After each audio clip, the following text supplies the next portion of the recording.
It's not necessarily. I don't see Gary though. I don't know. He's Gary's- upstairs. He'll be Oh. down. He'll be I down don't later. know. Okay. I'm sure It's I 8 don't- o'clock. You I guys don't ready to look at roll? it like. I'm there with the radio station. I'm not a person. Good morning, everyone. I'd like to call this meeting of the Hancock County Board of Commissioners to order. Today is August 4th, and the time is 8 a.m. This meeting is being recorded and streamed for public viewing. By participating, you acknowledge that your image, voice, and comments may be captured and made publicly available. This meeting has been properly noticed in accordance with Indiana Code 5-14-1.5. Let the record show that a quorum of commissioners is present. The commissioners are open for business. We will now proceed with the agenda. At this time, I invite you all to stand and do the Pledge of Allegiance with us.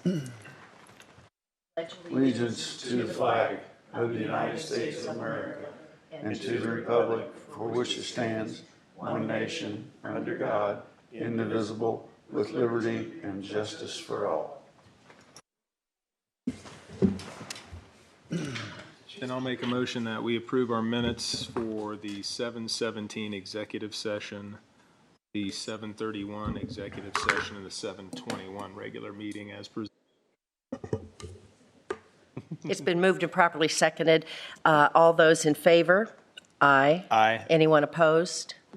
Motion carries. And then I'll move that we recess our meeting. Second. Commissioners meet, all those in favor? Aye. Aye.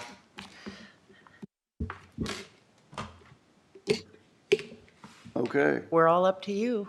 you ready? I'm I will open the August 4th Drainage Board meeting. First thing would be to approve July Drainage Board minutes. Move to approve the July Drainage Board minutes. Second. Been moved and seconded that we approve the July Drainage Board minutes. Any discussion? All those in favor say aye. Aye. Opposed? Motion passes. Chad? We'll just go down the list. Since we were here 2 weeks ago, this will be should be a pretty short meeting for where we're at. We'll approve the claims from 8/5/2026 and some work on some ditches, removing log jams.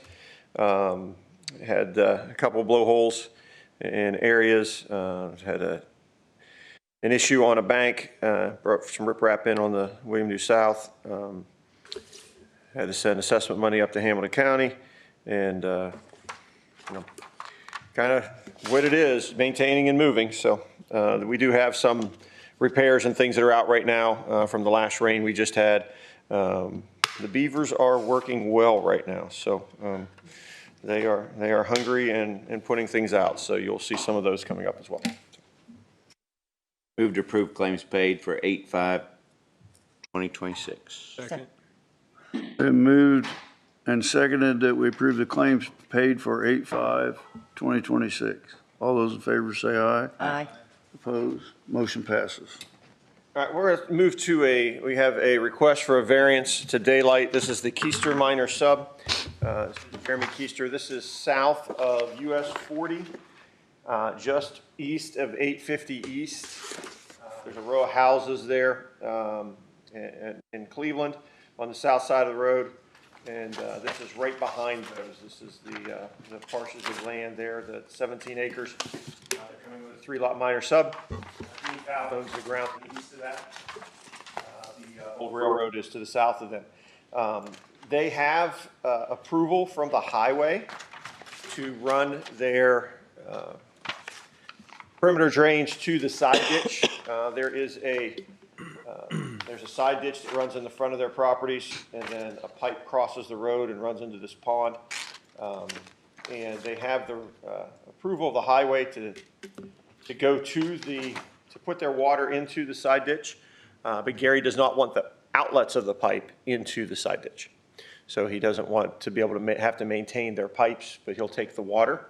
So they're coming in for a approval. Lot 1 actually has a tile on the back side of it off of those houses that they can tie into. But lots 2 and 3 down at the bottom, they do not. And the elevations don't kind of work. There's a hill in the back of those lots to get back down to where you're at. So they're asking to have daylight to the side ditch, so they will stop just short of the side ditch, and that water can run into the side ditch for where it's at. These houses are proposed. They're not coming yet, but they wanted to get approval with the land for that subdivision, so that way when the homeowners come in, they don't have to get future approval for that. What's the blue line we're looking at on our map?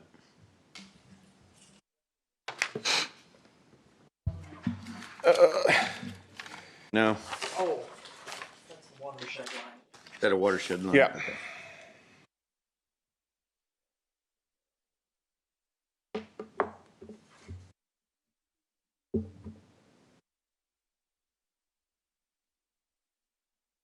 What's the size of that tile again? What's That's that? gonna daylight. What size is it? Probably a 6-inch for each lot. It would come right off of their septics. Yeah, there's your blue line there. That's the watershed line. And have we talked to the owner of this pond that we're gonna dump all this water into?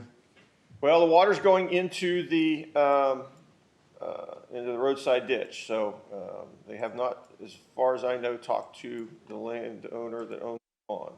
I think we're pushing the can down the road here. He's gonna come in complaining we're dumping all this water on him. I can go back and tell them to go talk to him from that standpoint. I think a letter would be adequate, something being notarized that it's okay. Okay? What are we looking at right there? Go back south there. Where the trees are at. Is that, That's the crossing. that's the crossing? But That's the highways crossing. where we're looking at the trees and everything, is that a ravine or is that wetland? That's just an area of, there's no wetland there. But what, is it not level? Why is it not farmed, I guess? I'm not Yeah, familiar with there's a drop off here. That Drop comes off, in here to okay. this little ravine, and then this water goes this Okay. way. Contours, this water always goes this way. That's just my opinion. I mean, So we're not holding anybody up from building or No, something? no. So I think, yeah, maybe Table it. Gary's idea is a good one. Okay. So we table it? Table it. Make a motion to table? Second. All right. We got a Next second one. here. Do we got a second? Yes. Been moved and second that we table the variance to daylight for Jeremy Kister on South 850 East. All those in favor say aye. Aye. Opposed? Motion passes. So next one is Josman George, Lot 2. So you see on the map here, we're at Fortville Pike and 234. Just east. The Dan Jackson drain runs south to north. It crosses 234, runs through the front of these properties, comes back, and then goes into the open ditch in the back here. They are building on this open lot that is here.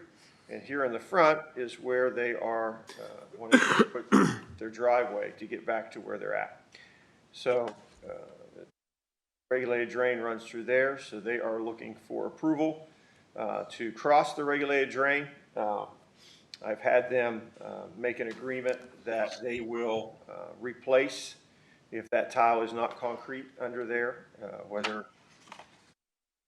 and backfill to our specifications for where the drive goes underneath, so that way we're keeping that tile in good working order as it runs down through there. But that is what they're looking for, is a right to cross the regulated drain. And then I'd like for them to also reinforce that tile. This looks familiar. Have we done something in here before? Yeah, so just to the east of there,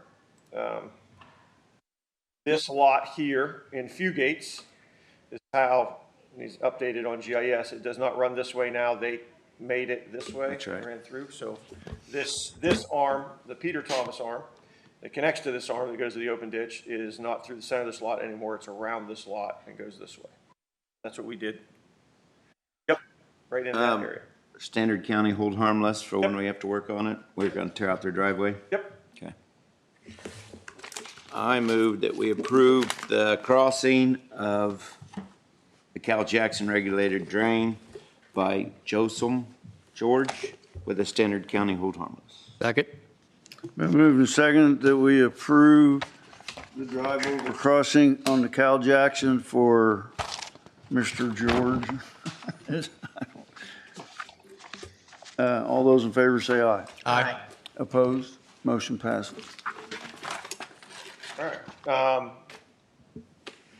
That is all I have for old business. Any new business from the board? The Indiana Farm Bureau Drainage School is August 26th. I think 2 members have signed up to go in person, which is great. And then the next board meeting is September 1st. Motion to adjourn? Second. Been moved and seconded that we adjourn the today's meeting of the Drainage Board. All those in favor say aye. Aye. Motion passes. That's a new record.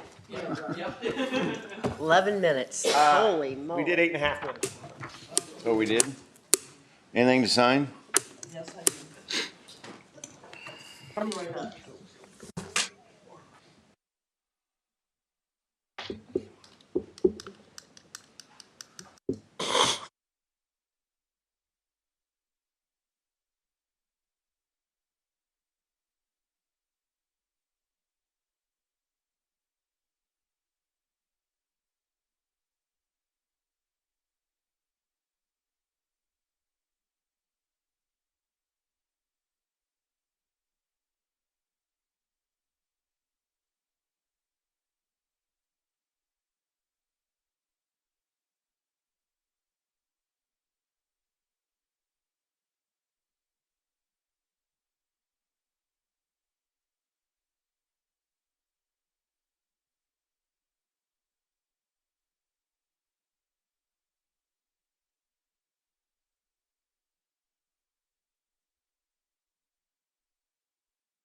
Second. There's a motion floor and a second to reconvene commissioners' meeting. All in favor, say aye. Aye. Motion carries. Good morning, Gary. Good morning, you guys are fast. Hold on. Yeah.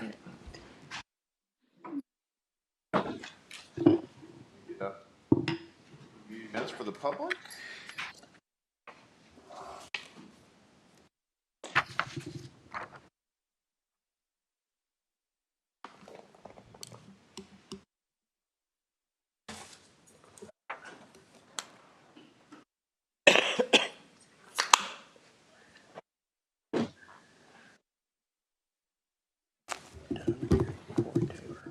We'll do it under there.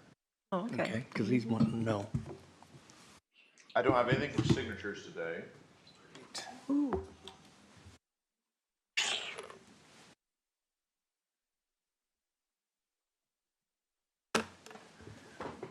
We started installing we have new truck cameras and body cameras. Thank The you. public's been kind of wily recently, so most of them are cool. 1 out of 10,000, it's kind of rough, so we already got. Right. So we are piloting a few body cameras on the traffic control people and truck cameras on the trucks. As soon as we figure out which one works best, we'll probably expand that out to all of our commercial vehicles. Is our system compatible with what the sheriff has? It's not. Similar? It's different. It's off the shelf. It has one thing that's a little different. You can view it from the thing. So if there's any dispute on site, we can just view it on site immediately. It'll be on the truck itself, or Well, the ones on the truck will be on the truck, and the ones mounted will be on the people. Now, these people are like doing a lot of physical labor, so the giant ones are a little bit problematic. So we're trying to experiment with which ones might work the best. But we'll just have them with our people doing the flagging and stuff, just to make sure that that's okay. Last year, we had someone pull a gun, just people just outrageous stuff. idiots.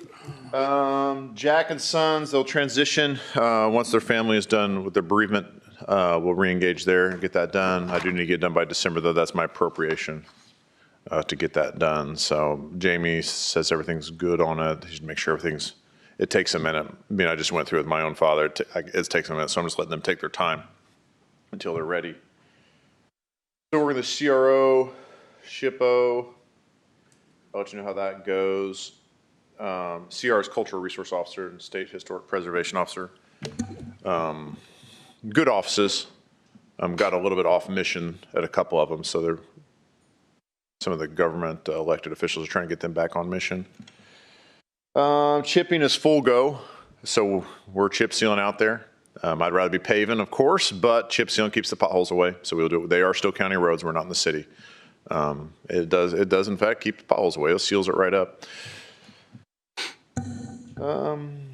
Another tight year, but we are getting all our construction done. We did get our reimbursement for some of the gas tax reduction. Of course, with property tax reduction, we're feeling that as well. All the departments are feeling that as well. But we have a lot of construction going on, and we should be finishing our microsurfacing soon, and we should be able to get that final payment will be done, and then hopefully we'll have a good view for what we're doing for the rest of the year. So far so good. A lot of clever maneuvering there. If we want to do micro transit, if we want to support it, we'll have to RFP that next month. Talking about the one we split with the city or HSA? The HS, yeah, the same thing. Okay. Because bottom line is we won't have a contract of January next year, and we don't pay if we don't have a contract. So the cost of that might go up. Have we heard any more about what the city's doing? We're working with it, with the city of Indianapolis, because they've kind of ran a lot through Indigo. They're just struggling on the federal side, having trouble managing the program. I don't know if they're having trouble. It's just slow. It's too slow for us. We shall see. What's the dollar amount? Huh? What's the dollar amount again? We were paying $600,000 and we're getting reimbursed $300,000. A while ago, we were getting reimbursed everything, but it's just slowly bled off. So I don't know if we'll be able to participate next year. That's certainly not a promise. I would like to see it continue, especially if we're getting federal aid. Everybody pays taxes, right? I like to bring as much federal tax and as much state tax back to the county as we can, but if we don't have an agreement, it doesn't come back, so we'll see. It is appropriated, but that doesn't mean it's spent. So, There's no cash for the appropriation. yeah, exactly. Should expect to see microsurface and chip sealing go for about another 1.5 months. Of note, no microsurfacing, so that's in the neighborhoods. The street sweepers will be back once we're all done. We're not going to street sweep right after. We'll give it some time for the top to ravel off a bit because some of the loose stuff comes off the top after it's done. We'll let that get loose amongst all the neighborhoods, and we'll come sweep it all up in the fall. So if anybody calls in concerned about some loose stuff, it's not going to hurt them. They can just not look at it, and then we'll sweep it up in the fall.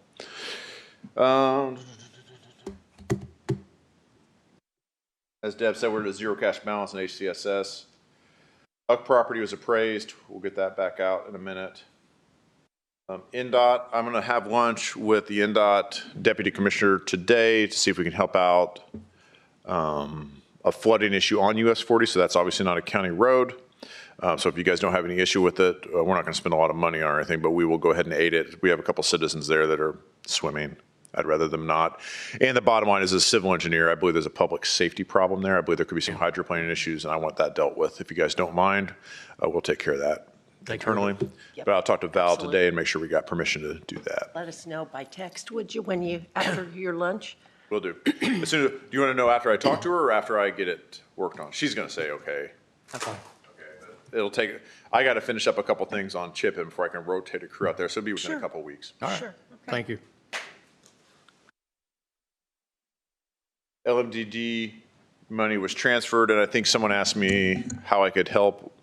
So that was a lift to get that money done, the lane mile direct distribution. So we're planning on coming out of the lit, so we'll come off the property tax pressure there a little bit and roll that in to my program. So we already got payroll, we got this, so we're trying to stay out. We're trying to stay as much pressure off the county as possible. Outside of that, that's all I have for this morning. Thank you. Maybe it'll be a quick day for you guys. Thank you. Thank your people too. I will. They're working hard. Weather's better this week. Yeah. My people are a little thinner now. It was pretty rough to start the summer. It was pretty hot. It was part of the fitness program, right? Yeah. They were. I said, I pay by the pound. I have to start cutting your pay to get you. Uh-oh, beef it up, boys. Cory Taylor is not going to be here, but he's got one thing. 123 East Main, signage. He's wanting to know if we want to put community corrections there or Annex B or whatever. So, I don't see any problem why we wouldn't sign it. I mean, we already have a sign at the prosecutor's office or just a, overhead, so. you want community corrections or Annex B?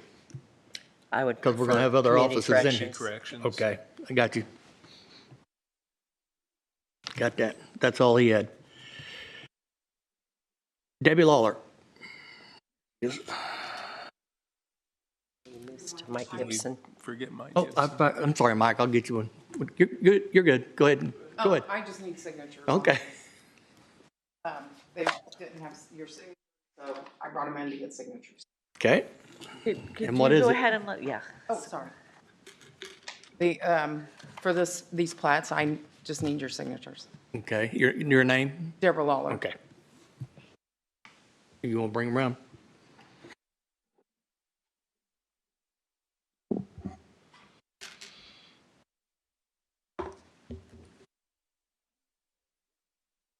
You have a black pen? Oh. Right here? That be it? Might be. Well, if I can figure out how to operate, there it is.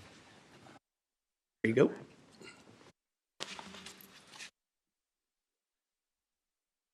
I'm going to, do you know off the top? There we go.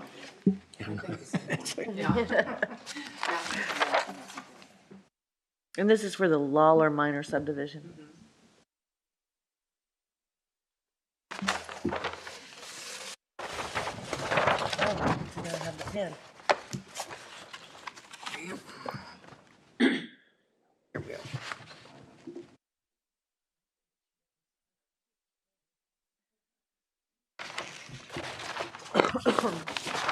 You got a black pen or what? Mine is- Doesn't matter, does it? I Doesn't matter if it's black or blue, there's a lot of blue in here. Yeah, so I don't think it matters. All right, well then let's get to signing.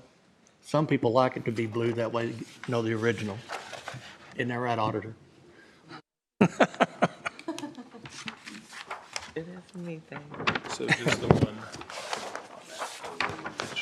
Oh.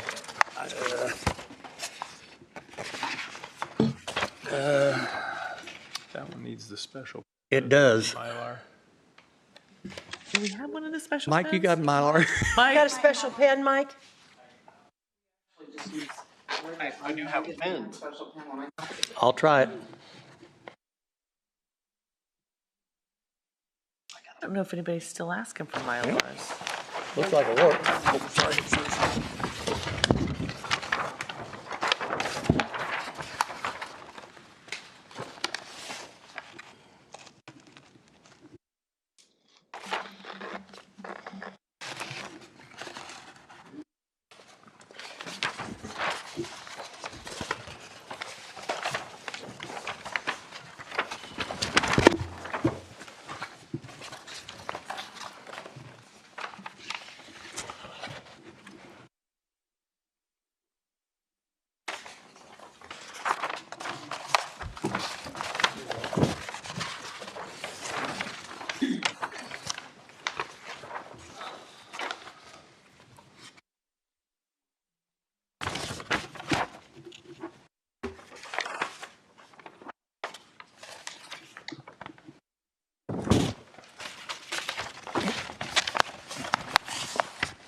Did you miss one, Janine?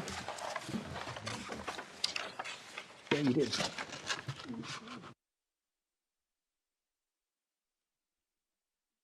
Here you go. Did I miss one? Yep. Oh my goodness, how did I do that?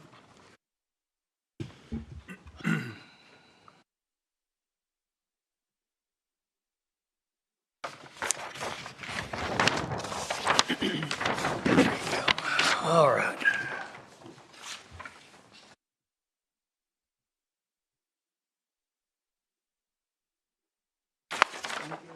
Thank you. You're welcome. Mike Gibson.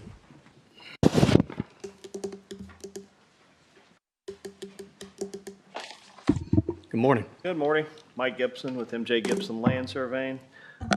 Here to dedicate some right-of-way for Butera minor subdivision located at 4500 South County Road 50 West. It is a 35-foot half right-of-way and 0.374 acres. 748. Acres or 8? Acres.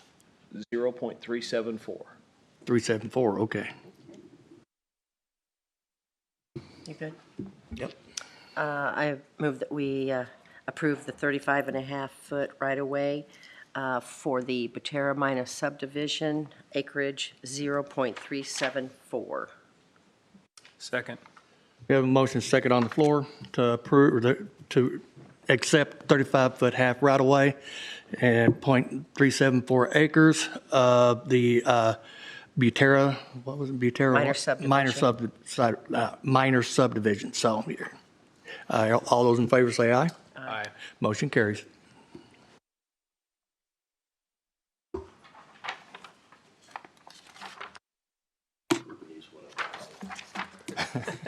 Did you bring crayons? Crayons? Just copy. Yeah.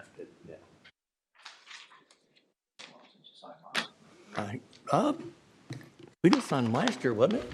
Is it just the one copy or No. 3? The survey doesn't require one anymore, do they? Okay. Yeah.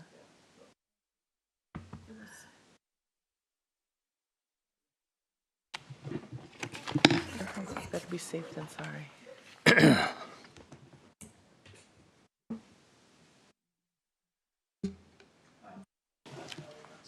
Okay, thank you. I do not see, Davis? I don't see Judge Davis. Okay, so we'll, Yeah.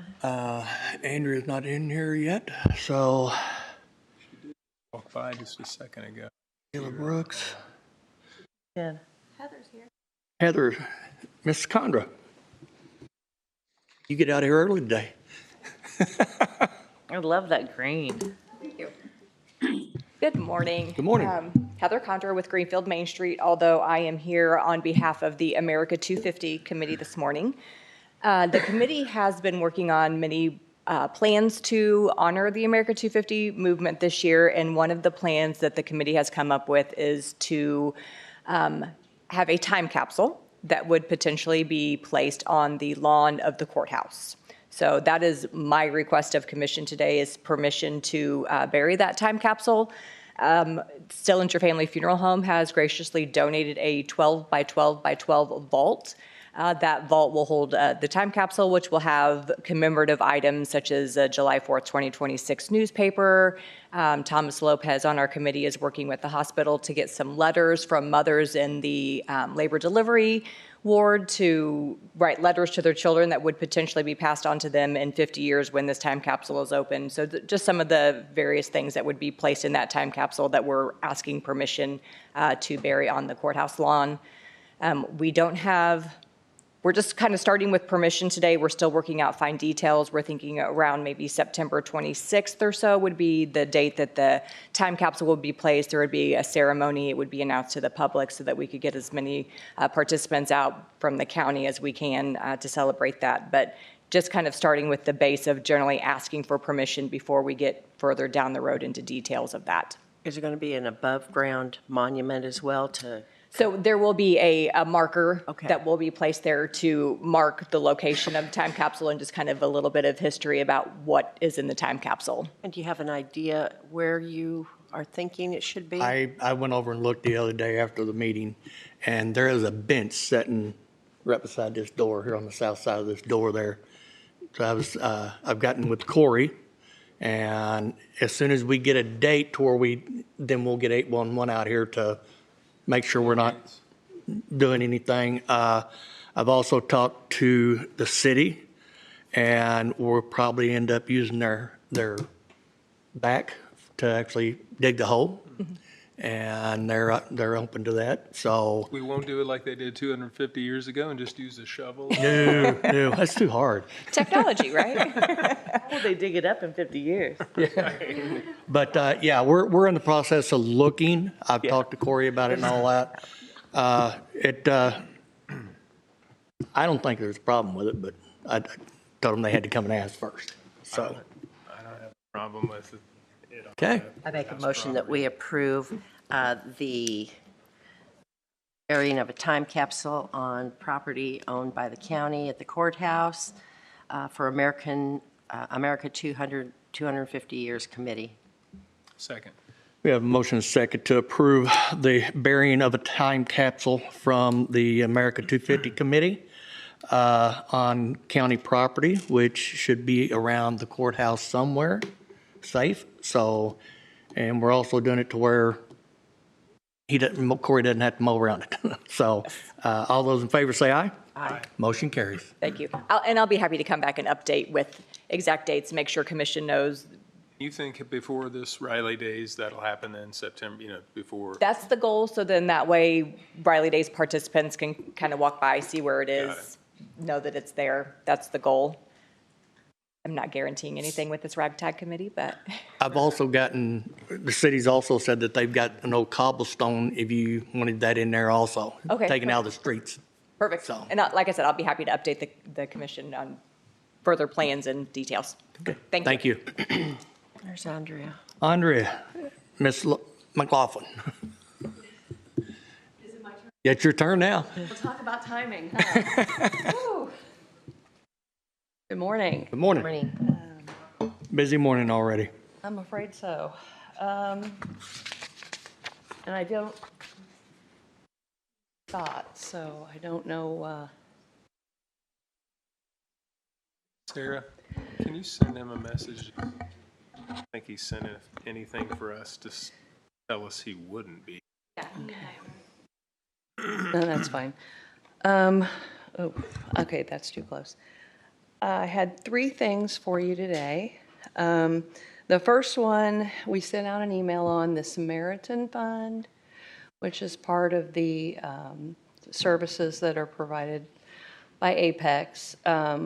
It allows, and forgive me with my glasses on, I'm a little scattered. If an employee needs to avail themselves of those services, they can apply, and if they're accepted, then we pay the price of, it is $55,000 And they go off right ours. now. If we re-sign up for another year of being eligible to use that program, it'll stay at 55 if we do that by the end of October. So we don't have to decide right now. I just wanted to put it in front of you so you could look it over. If I remember right, that was an insurance policy. They didn't leave our insurance and it would Right. pick all that up. Yes, yes, Now, that's did we have exactly right. anyone use it to date We have had and be accepted? 12 members that applied in 2026. 2 were accepted by the Samaritan Fund, but ultimately it was determined they weren't good candidates for the program. So at this point, no one has actually utilized it, but it does not cost us anything unless they do. There's no PEPM for the program. It's only the 55, well, if we sign up by October 31st. After October 31st, that goes to 60,000. Okay, so there's no fee that, No, not unless Until someone we use it. applies, is accepted, and starts using it, then the $55,000 charge becomes relevant. what, do you think that we would ever have somebody use it and be successful? Since all these people have actually applied, none were good candidates. That's so hard to say because you just never know when something's going to take a turn. I feel like it's a good program, and it's a nice thing to have available since it doesn't cost us anything on the front end. Only if it's used. It doesn't hurt to have the extra insurance, especially considering the rising costs of healthcare. So. I don't have a problem with it. No, while we haven't used it yet, there's going to be one time we will use it. So it does not cost us anything to submit that on our behalf and let the people take a look at it if they so choose. And it Then does be take us available. out of the loop, It so, does. until it comes Yes. time for payment, so.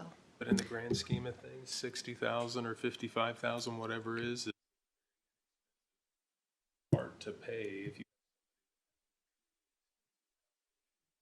Yeah, a catastrophic health event can go into the millions, so. So, okay. I make a motion that we go ahead and stay with the Samaritan Samaritan Fund. program. Motion on the floor in a second to continue our relationship with the Samaritan program that is given by Apex. All those in favor say aye. Aye. Motion carries. Okay.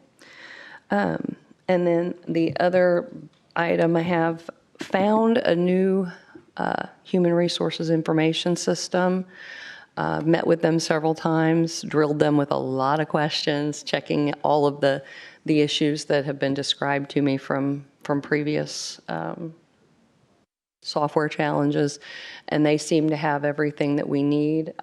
They met yesterday with myself, Mary, and Deb was on the call as well, so that they were able to ask any questions related to the payroll side, which this does not touch. So they're satisfied, I think, that everybody can utilize this in the way it needs to be utilized. We've discontinued our relationship with Paylocity, so this one is actually less expensive than on the year than the Paylocity one was for us. There's no setup charge, and they are also giving us, excuse me. Is this what you've been reaching out to Scott for? Yes. Yes. thought. Yep. And they are giving us 8 carrier connections, which we only currently need 4 or 5 of, so we'll have those others in reserve. We get to keep those.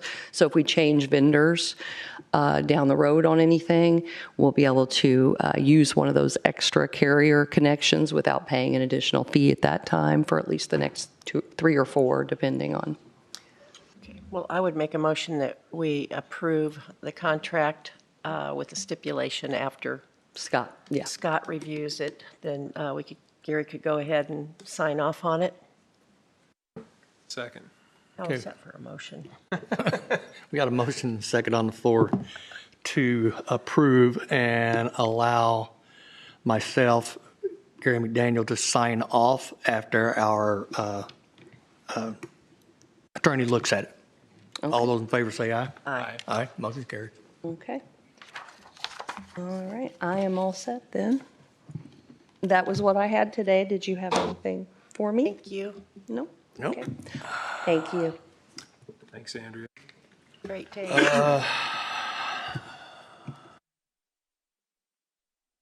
Miriam's here. She on, I don't see her on here. What about Joe Gah? Joe Gah? There we go. Hope I pronounced that right. Golf. No worries. I'm Joe Gall with GDI Companies on behalf of Arbor Homes for the Clayborne Subdivision. We're currently working for Arbor Homes building the offsite utility infrastructure. There's been a revision to the drainage that was originally submitted, so we're seeking approval for the revised drainage plan. Part of the issue with the revision came due to a buried power line that belongs to 9-Star. We've worked through that with 9-Star and have a plan for how we're going to go about crossing that. Structure Point is the civil engineer, and they've come up with a revised plan to essentially change the pipe sizes and change the pipe type to give us proper separation between our new storm drain and 9-Star's power. So we also plan to completely encase all that in flowable backfill so that if there are any future needs for repair, we can address that at that time. So.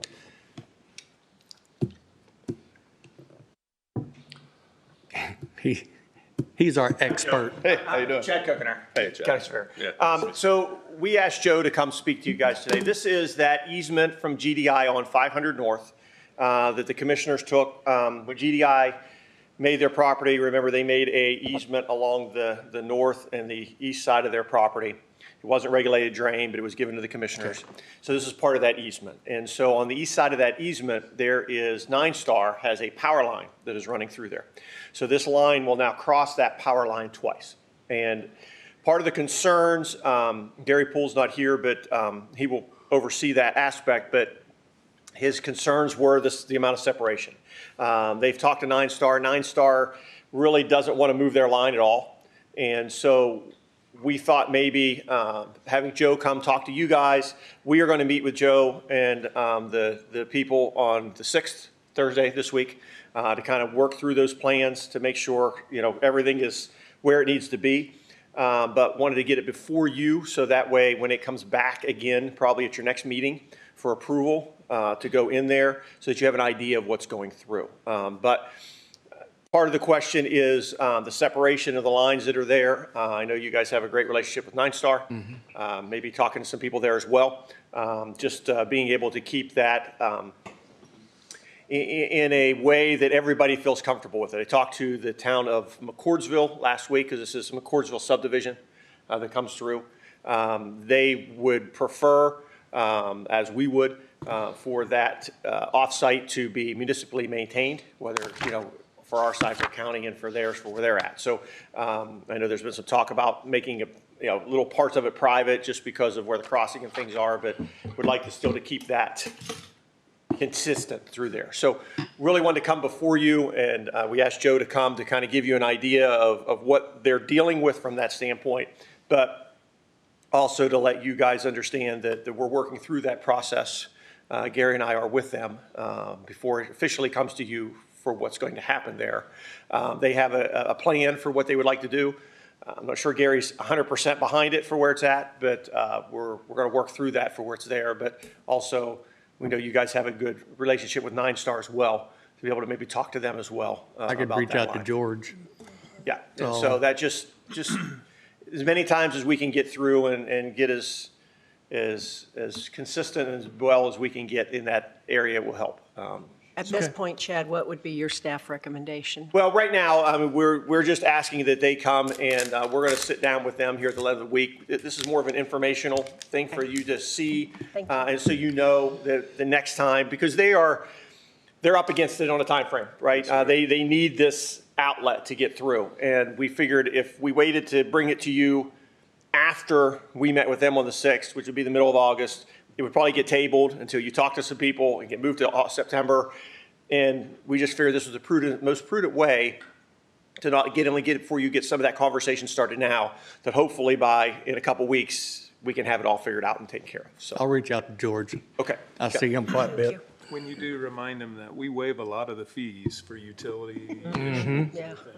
Partner. Just a reminder, forget. be gentle with them, but yeah. Absolutely. Yeah. Great. Yeah. Okay. Thank you. Thank you. Thank you. Questions at this time? Nope. All right, thank you. I remember what he's talking about after he told us what he's, so it's a good deal. Thank you.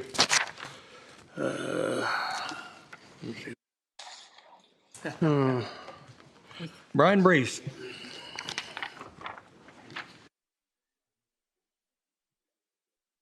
Yeah, there were a couple things. Good morning. You been on vacation? My sister-in-law's pool. They live. Did you come? And it's kind of an easy. It's real nice to have the pool real close like that. Do you guys have copies? I think they were in your packet. Scott, do you have a copy on the, okay. So what are we looking at here? Right here. This one right here. Good morning, my name's Brian Brees, Walker Hughes Insurance, and I'd like to address some recommendations for the county to consider purchasing some environmental or pollution coverage. As I've kind of dug into this, when we went to the self-insured program, obviously all of our deductibles raised, and then the county overall, we do the collection event, we have some exposures, and so I just wanted to get this in front of you guys for your opinion. On the recommendations, I took applications and I had a lot of questions to get it to this point, and I talked to multiple people within the county. With what I've got in front of us, the reasoning for a quote, the quote's going to be based on 5 million pollution liability, and it's called a premises policy. There's a contractor's pollution policy where if it's a contractor doing pollution work, they would carry that and it would follow them with their jobs. What we're talking about is site pollution. So all of our locations that are buildings, I have quoted in this. The purchase of the salvage yard was addressed, but since we don't own it yet, it's proposed that we would have to go back and look at that. But for them to really offer coverage on that before they can give us anything, we would have to have either phase 1 or phase 2 information. So Okay, because we've got an agreement with the city of Greenfield to use their Brownsfield grant just for that, so. yeah, I read up on that, and we're in I think it's district. phase 1, possibly phase 2? Yeah, we're District 5, I think. I looked all that up. Okay. But as I was digging in and kind of trying to figure out what exposures do we have, I didn't realize we had underground storage tanks. We have 2 that I found. And what's even weirder is on the IDM website, they're not listed.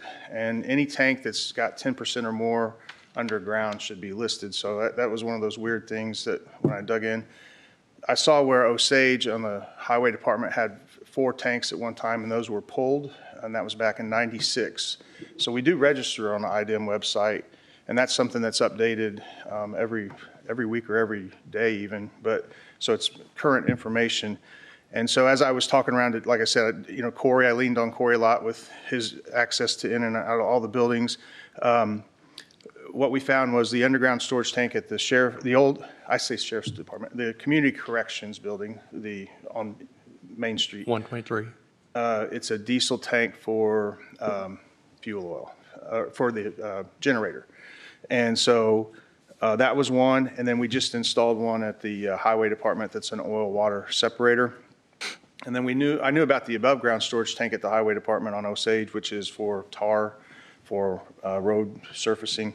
But, and then the other piece was with Solid Waste Management District. We have the collection events throughout the year. We did a special event policy for the last one in April. And with the one coming up in September, it's, what can we do for the county? I know we're talking about that department being. We're going to talk more about that department today at the end of the, that might lead into more information. Yeah. About that insurance. Yeah, I know that's being, the pieces of that are going to be possibly being separated out. So I have those pieces factored into this as well. We can, so as far as site coverage, which is what the county would need, the other pieces are like when we do those events, there's transportation. So when we have the event, and then after the vendors come in, and I've always made sure Dede gets the certificates of insurance and they have pollution coverage from the vendors. So we've always had that safety net. But then you have the transportation piece, and then you have the in location piece. So that's where this site pollution policy is going to cover that. I've quoted it at $5 million. We could lower it to $3 million or $1 million, and I have those totals I'll give you. And then there's also a break if you pay for a 3-year lock-in. The only difference on those are where you say you bought a $5 million policy, it's for that 3-year period up to $5 million. You could have one event the first year, and then we would have to rebuy another policy because that 3-year would have been used, the limit. But knock on wood, historically, we haven't had any pollution issues. The other thing I've talked to the carrier and underwriter about is we got a lot of roads, county roads with some right-of-way. I just heard Chad up here talking about it. So when I went through the county website with them and showed them all the locations, because you can pull up, and I was just showing them, here's a parcel, and you got strips of land everywhere down the county road. So they're gonna look at adding that. It's just there's so many to add. They don't feel it's going to be a significant cost increase, but I'm working to even get that in case we had somebody like just do a random dumping and then we're stuck with it. So, but in pollution, there's also what they call PFAS, PFAS, and there are a bunch of different types of names for that. And I put a flyer in there that showed what some of those definitions were of what, and the policy does exclude that, and they're forever chemicals. And we could maybe get a buyback on that of a lower limit, but with the county having older buildings, we're most likely going to have those somewhere in some place. But typical policies would exclude that unless we wanted to add them. So again, at a high level of what this coverage offers, it's site pollution. We're going to work on covering the highway. I'll just read through this recommendation list here. So obviously environmental claims can be extremely expensive. A small contamination event can require soil remediation, groundwater testing, regulatory investigations, engineering studies, legal defense costs, neighbor property claims, long-term monitoring requirements. So, if you have a spill, it has to be under 100 parts per million. And IDM monitors that and will stay on us if we ever have that happen. The cost can jump quickly. And with the county owning and operating multiple facilities, there's going to be environmental exposures, potential environmental exposures with as much property and such. So where the county operations create environment exposure is really, we have the highway department. just their operations in general, fuel handling, salt storage, herbicide application, drainage and ditch work, park maintenance operations, emergency response activities, debris removal, fleet operations. So this would pick up our work.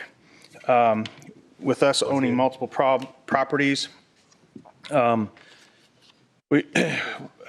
every additional parcel owned by a county increases environmental responsibility. So county's not only responsible for what it knowingly creates, but in some cases, some existing environmental conditions discovered after acquisition. So back to the Jack and Son salvage piece,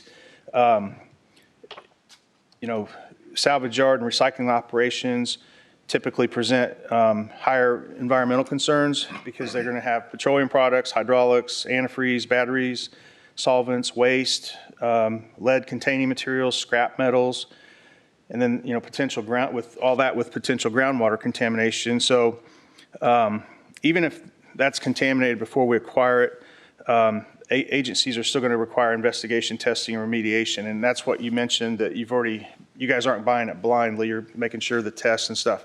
And that's what the carriers really want to see is like what I couldn't insure. Like if you came to me with a car that was already wrecked and said, Brian, I want full coverage on this. And then the next day after it's insured, turn it in to get it fixed. I'd be like, we can't do that. So we won't be able to use this for Jack and Sons. Well, you can. And when in my conversations, but it's going to cost once we know that there's contaminants there, and we're going into our eyes are open. We know that. So I mean, wouldn't it be more expensive to go to them after the fact and add insurance to that, or what? No carrier would insure that blindly, so to speak. And I don't know. I haven't seen Jack and Sons insurance, but if they're going to be able to stay there for, I heard the owner passed away sadly, but and that purchase was delayed, but I would assume they have some kind of coverage. And if they do they have pollution coverage? And if they, I don't know how quick they'll be out. So like when you buy it, I heard Gary say he would like to get it in their timeline by December. Well, we want to buy it, but I think they've got a year to get all the cars out of there or whatever. I don't know what the parameters are. Yeah, they're not bringing any more in. They're just taking them out. So, and the site testing and such like that, I know the brownfields, I've looked it up, saw the District 5 we're in and all that stuff. So the thing with that, we just want to make sure we buy it right. And then if any testing or on the site policy, like we have the farm location that's excluded because it's vacant. So the shooting range, the firing range has a lead exclusion because of obviously all the ammunition that's out there been fired. So there's a couple of little caveats like that. That one, you can buy it, it just may not go on the policy until we get a clean bill of health. Oh, so, okay. You can put full coverage back on a car in my example once you get the repairs fixed, but okay. It would have to be. So we wouldn't want to buy it, add that to it until after we got it cleaned up. Right. We wouldn't be able to add it. We might be able to, depending on the reports you have. So like at the time of sale, what all you have. If phase one and you're saying it's leaning towards a phase two, that's one thing. I even checked with the underwriter and had him look at the property Jackson Oil next door because I had concerns of, is that going to bleed off over to this property? And the good thing she said was the tanks are all above ground storage. So those aren't as bad as, you're going to notice a leak in an above ground storage tank versus if it was underground where you just didn't see it. So you're going to catch that quicker. It's high, and in the environmental world, those are a lot less vulnerable. You're going to catch that quickly. I've kind of hit, and we were doing aerial maps, side maps, street view, all these things to just angle it. And I'm saying, this piece is really close. I'm concerned about runoff. And she said, well, we could still add it. But, and again, to go into every building and do all the things to get it dialed in, to have every single little detail, this is kind of a higher level coverage, but we're hitting on the main parts. I mentioned the salvage yard piece, if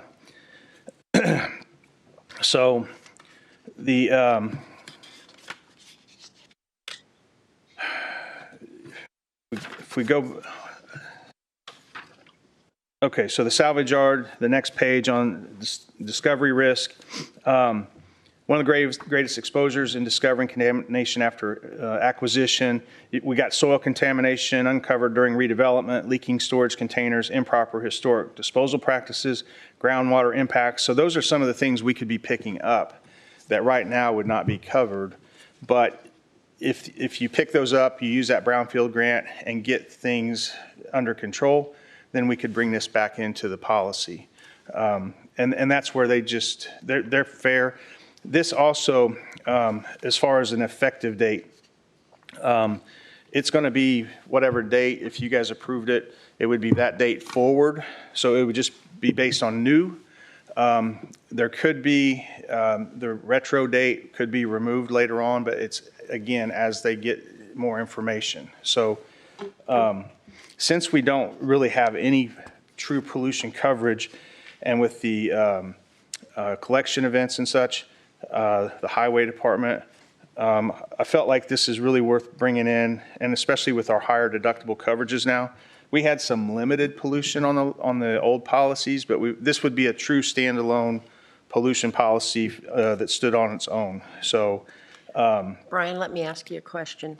So if we picked up the pollution policy, because we're self-insured, that would be a gap coverage. This would have a $50,000 deductible, right, and versus your $300,000, and then this would have coverage aside. So if there was ever a hit to this policy, it wouldn't affect our losses or loss runs on the existing GL policy and such. So when we go to re-up our if we switch carriers there, yeah, we would. This is it with an A+ rated carrier.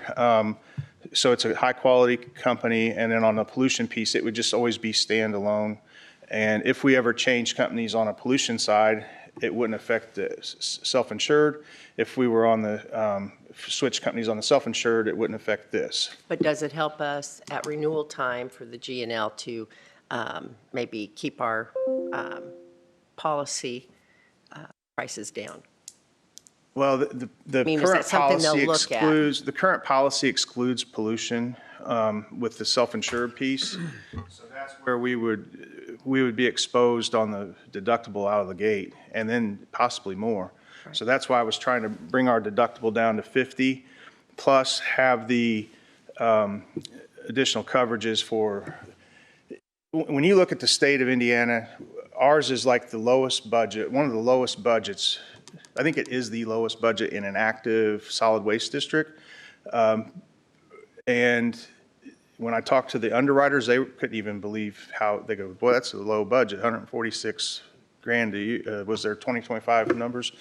So it's not like we're running a landfill or things like that, but I know in conversations, we're talking about tying in with Republic possibly and having a collection event or a collection facility where it's weekly, monthly, something. So it sounds like that the county's exposure is going to expand, and that's why another reason as I started looking at just the solid waste district itself, I felt like we needed site coverage included, and then I have a whole nother piece for the solid waste management district.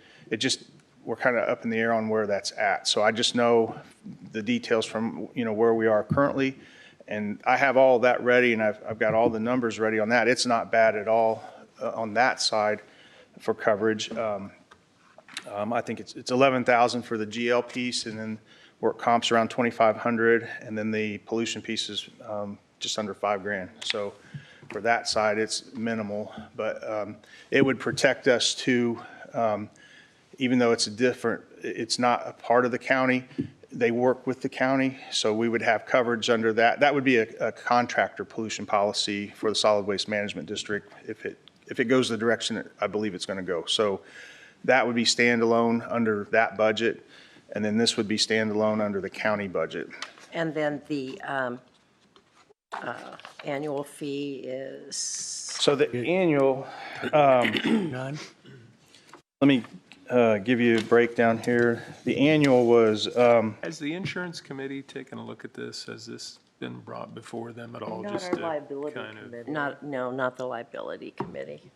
I had asked if it needed to go there, and I think it was just to get it in front of you guys to talk about it, but I'm not sure that it needs to go to the committee. I don't think so either. It's that we would just make a recommendation or not, and I think that we would all leave that to your discretion. Sheriff, what do you think? Question though, just. Have a. What's that, Sheriff? Have a insurance committee meeting just to discuss a pollution policy. Do you think we need to do that? Or Deborah and I think we don't need to do that. Don't need to do that. It's pretty straightforward. The only question I have for you guys on that would be, how does this compare to what the coverage we already have? We don't have any coverage. Well, no, he said we do have some pollution coverage. prior, when we were with Travelers, there was some limited pollution coverage, and where we are currently, when we moved to the self-insured, the limited piece went away because we raised deductibles. So we don't have coverage. So we have zero. The deductible is above what the limited was prior. But our exposures, and again, we haven't had any claims, but we are getting to a point where the county's growing to where we need to really bring this up and get it in front. If we don't have any coverage, that's a big. And again, as an agent, I've been here since 2021, July 21. I didn't even know until just a couple months ago we have storage tanks underground. So those are some things. And then we'd always made sure that on the collection events, the vendors had pollution coverage, and we had those copies on file beforehand. This is just going to provide site coverage. I'm good. I just wanted to make sure. I think that the risk and the amount of the rate that we would be charged and what we could potentially have to pay out, I think this sounds good to me as a member of the insurance committee. Well, I just know that we get could named and everything, so. Yeah, and we could, this could really ding our money that we have set aside for. Well, we've saved, knock on wood, I hate to say this, but we've had really good runs on claims. I said that in the safety meeting, and it's like, and we're the money we've saved, I don't want to see that go out the window on something. And in reviewing the way this works, even though it's at a high level, I think it secures us. We're kind of more of a higher level, we're a low level exposure, but at a higher level of what this offers, it's picking up all the areas that we need. And we can add, even though we know we're buying a salvage yard that possibly has contamination, once we get the clean bill of health, we can add that on and go forward. Then if something else happens there later, we're covered. But there's breakdowns, like we could do $1 million if you just wanted to do a lower limit instead of $5 million. You can do $1 million for the 3 years, $36,000, and a 1 year is $22,000. And those are approximate. I'd have to. So, but for 38, we get the 5 million. That's 1 year premium, and on the 5 million, if we do a 3 year, it comes out to 66,000 and some change. There's some fees on there. Total or per year? Total. Or for the site, you would pay, a 3 year policy would provide,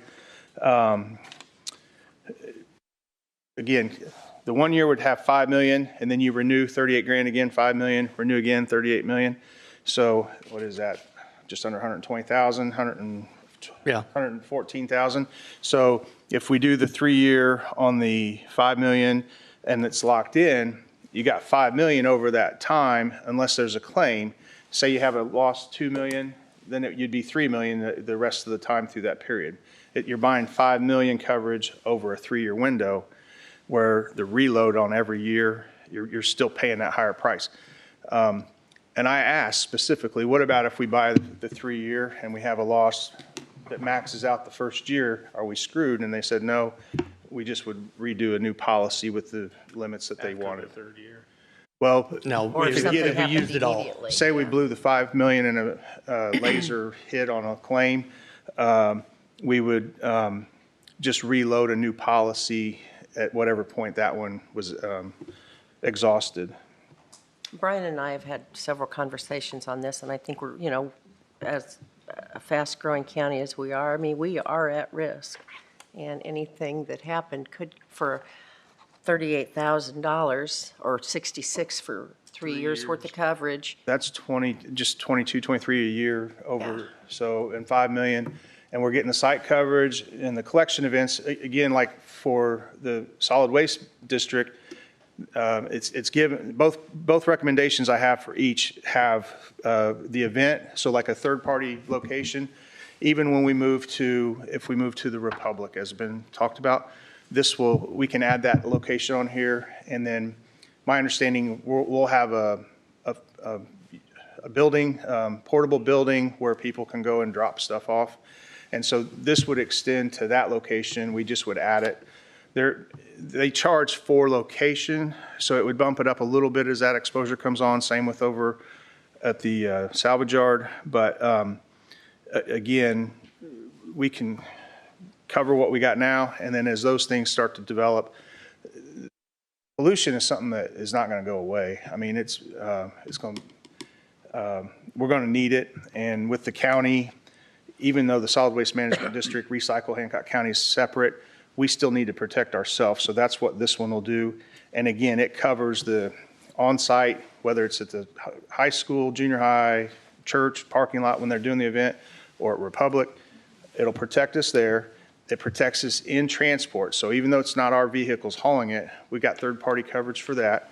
And then we got end use wherever it lands, it covers there if we get pulled into a lawsuit later from that. So it just hits us. The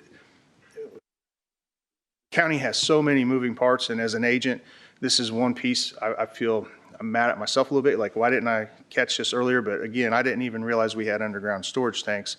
It's just the county there's so many things like that that's out there. I just, as I found out, I'm like, well, this is kind of a no-brainer. We really need to get this up and talk about it. But yeah, the 3 year is obviously the best pricing. It just depends on what limits you prefer. And we can, then as we have collection events, or if we ever have any kind of contamination, we would have if you guys want the 5 million, we would have that in place. But it would be effective, whatever date you said, let's go with it forward. And again, if we buy property or we add anything that's possibly contaminated, we just have to check it and make sure everything's acceptable. If you go out and buy like a piece of farm ground, I don't think they're going to want the phase 1, phase 2s, but that one is an example where we have to have that to add that one. Now, Brian, if we form a partnership or solid waste district forms partnership with Republic, does Republic at that transfer station, are they required to cover their own pollution and then ours would be secondary should something They're going to happen? have their own. It's kind of like we're all fighting for ourselves. Like get a lawsuit. If we have an event, the state's going to come down on us like, you got to get this cleaned up. And so, all right, we're going to fight for ourselves. They'll fight for themselves through their insurance. And then the Recycle Hancock County will have their policies that help fight them too. And so we're just protecting ourselves depending on where the event happens. So if it's at their location and it's from us, they might come on us and subrogate to our policy and say, well, it happened because your people with the county use came over. If we have one where, because they're full-time, they got people dumping stuff there all the time too.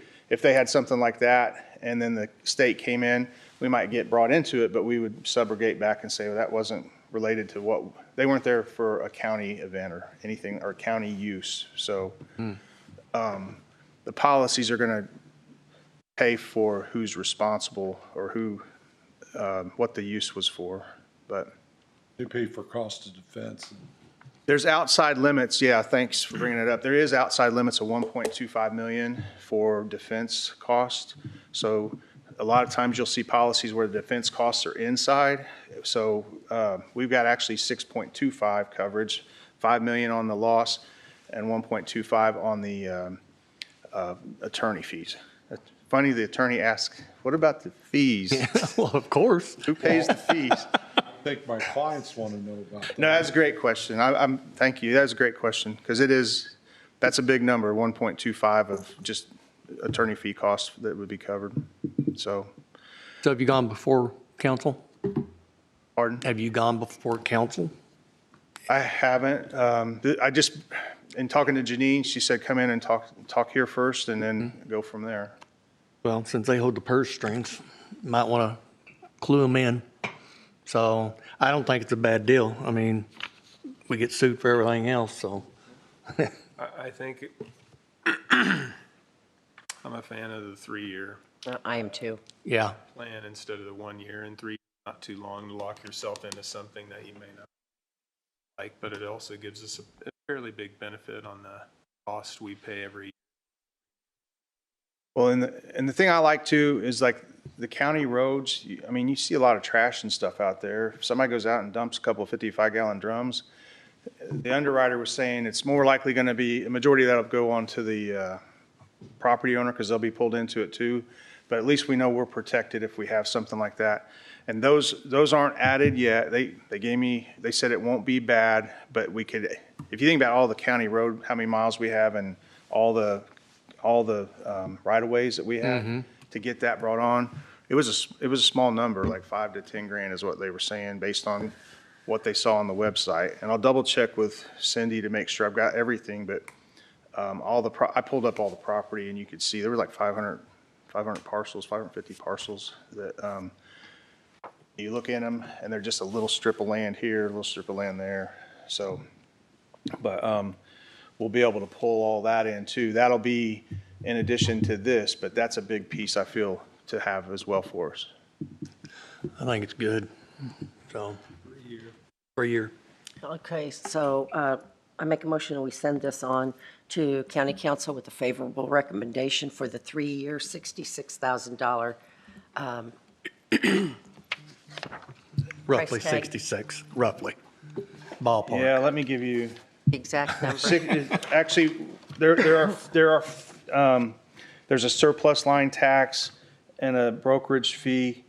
It ends up being $67,574.15, and the policy does have a minimum earned premium. So if we write this and you say a couple days later we don't want it, it's 25% minimum earned. So we're committing to at least 3 months of the premium. But I've worked with this company on. I have restoration companies that go in and take out asbestos and all kinds of stuff, and I work with this company with those kind of companies, and these people just know their pollution up and down. So they shopped the market. This is best coverages, best pricing, and so I feel really good about the numbers and where we are. So, but 67,574. 15. Second. Okay. Have a motion second on the floor to send this insurance quote for pollution on to County Council with a favorable recommendation. Everybody approved it. Lost it there. Favor? All in favor, say aye. Aye. All Motion right. carries.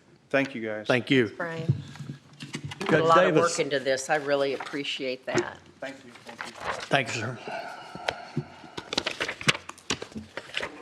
Good morning.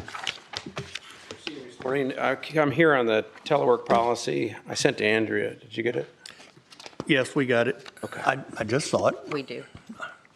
Yeah, here it So is. there's just 3 main things. I've kept the policy since I started when we had COVID, so you don't have a cold and you come into work. They can do the queue at home for that, and that's worked very well to do. I have the provision in there if it's 2 consecutive work days, you got to get it. You can't work from home for that period unless there's additional proven, and I got to have something from a doctor.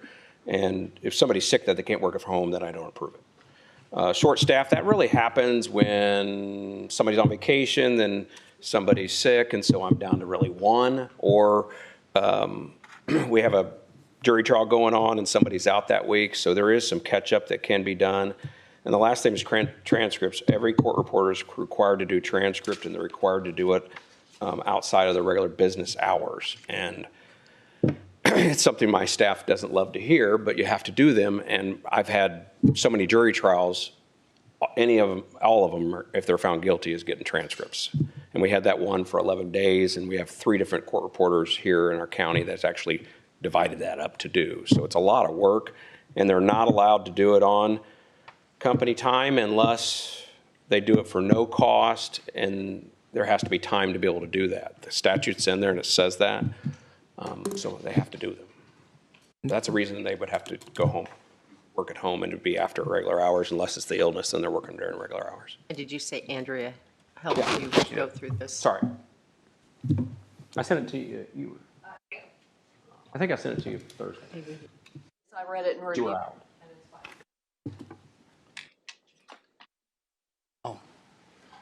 I'm good with it. I'm good with it. So, Okay, I make a motion that we approve the Hancock County Superior Court 1 telework policy. Second. motion, second on the floor to approve the Hancock County Superior Court 1 telework policy as presented. All those in favor say aye. Aye. Motion carries. Thank you very much. Thank you, Judge. Thank you. You too. Okay. On that, it looks like, Do what? Like it's for the. for Judge. You need me to sign it? HR. I think it's for when people sign it, like. Oh, is that what it is? Okay, Okay. very good. Okay, thank you. You're good. You're good. Kayla. Hello. Good morning. All right, I've got 5 items to speak to you about today. Okay. First up is the HWC on-call planning services contract. So this has been reviewed by Scott, so it looked good. Just to summarize, this would be up to 16 hours of help from a senior planner, an HWC planner, per week, and 1 day in the office, 1 day of that being in the office. The max invoice would be about $11,000 a month. This would be billed hourly, not to exceed over the total course of the contract, $32,900. The contract is good for 90 days or 3 months from signing, and then it would have to be brought back here if we needed to continue that. We discussed at a previous meeting paying this partially through the RDC for work that was actually occurring in the TIF districts. Okay. I'm good. I'm Everybody good too. I mean, It's a must-have at this point. yeah, it is. Now, you did not actually plan for this during budget, did you? No. But they're aware, the county council's aware of where we are. Yes, because I Okay. think that last discussion was at a joint meeting Yeah. with the council, yes. Mhm. As far as I know, they're on board for it. So, I make a motion that we approve the HWC engineering agreement for professional services for our planning department, Hancock County, Indiana. Not to exceed. Not to exceed, how much was it? $32,900. $32,900 annual. Second.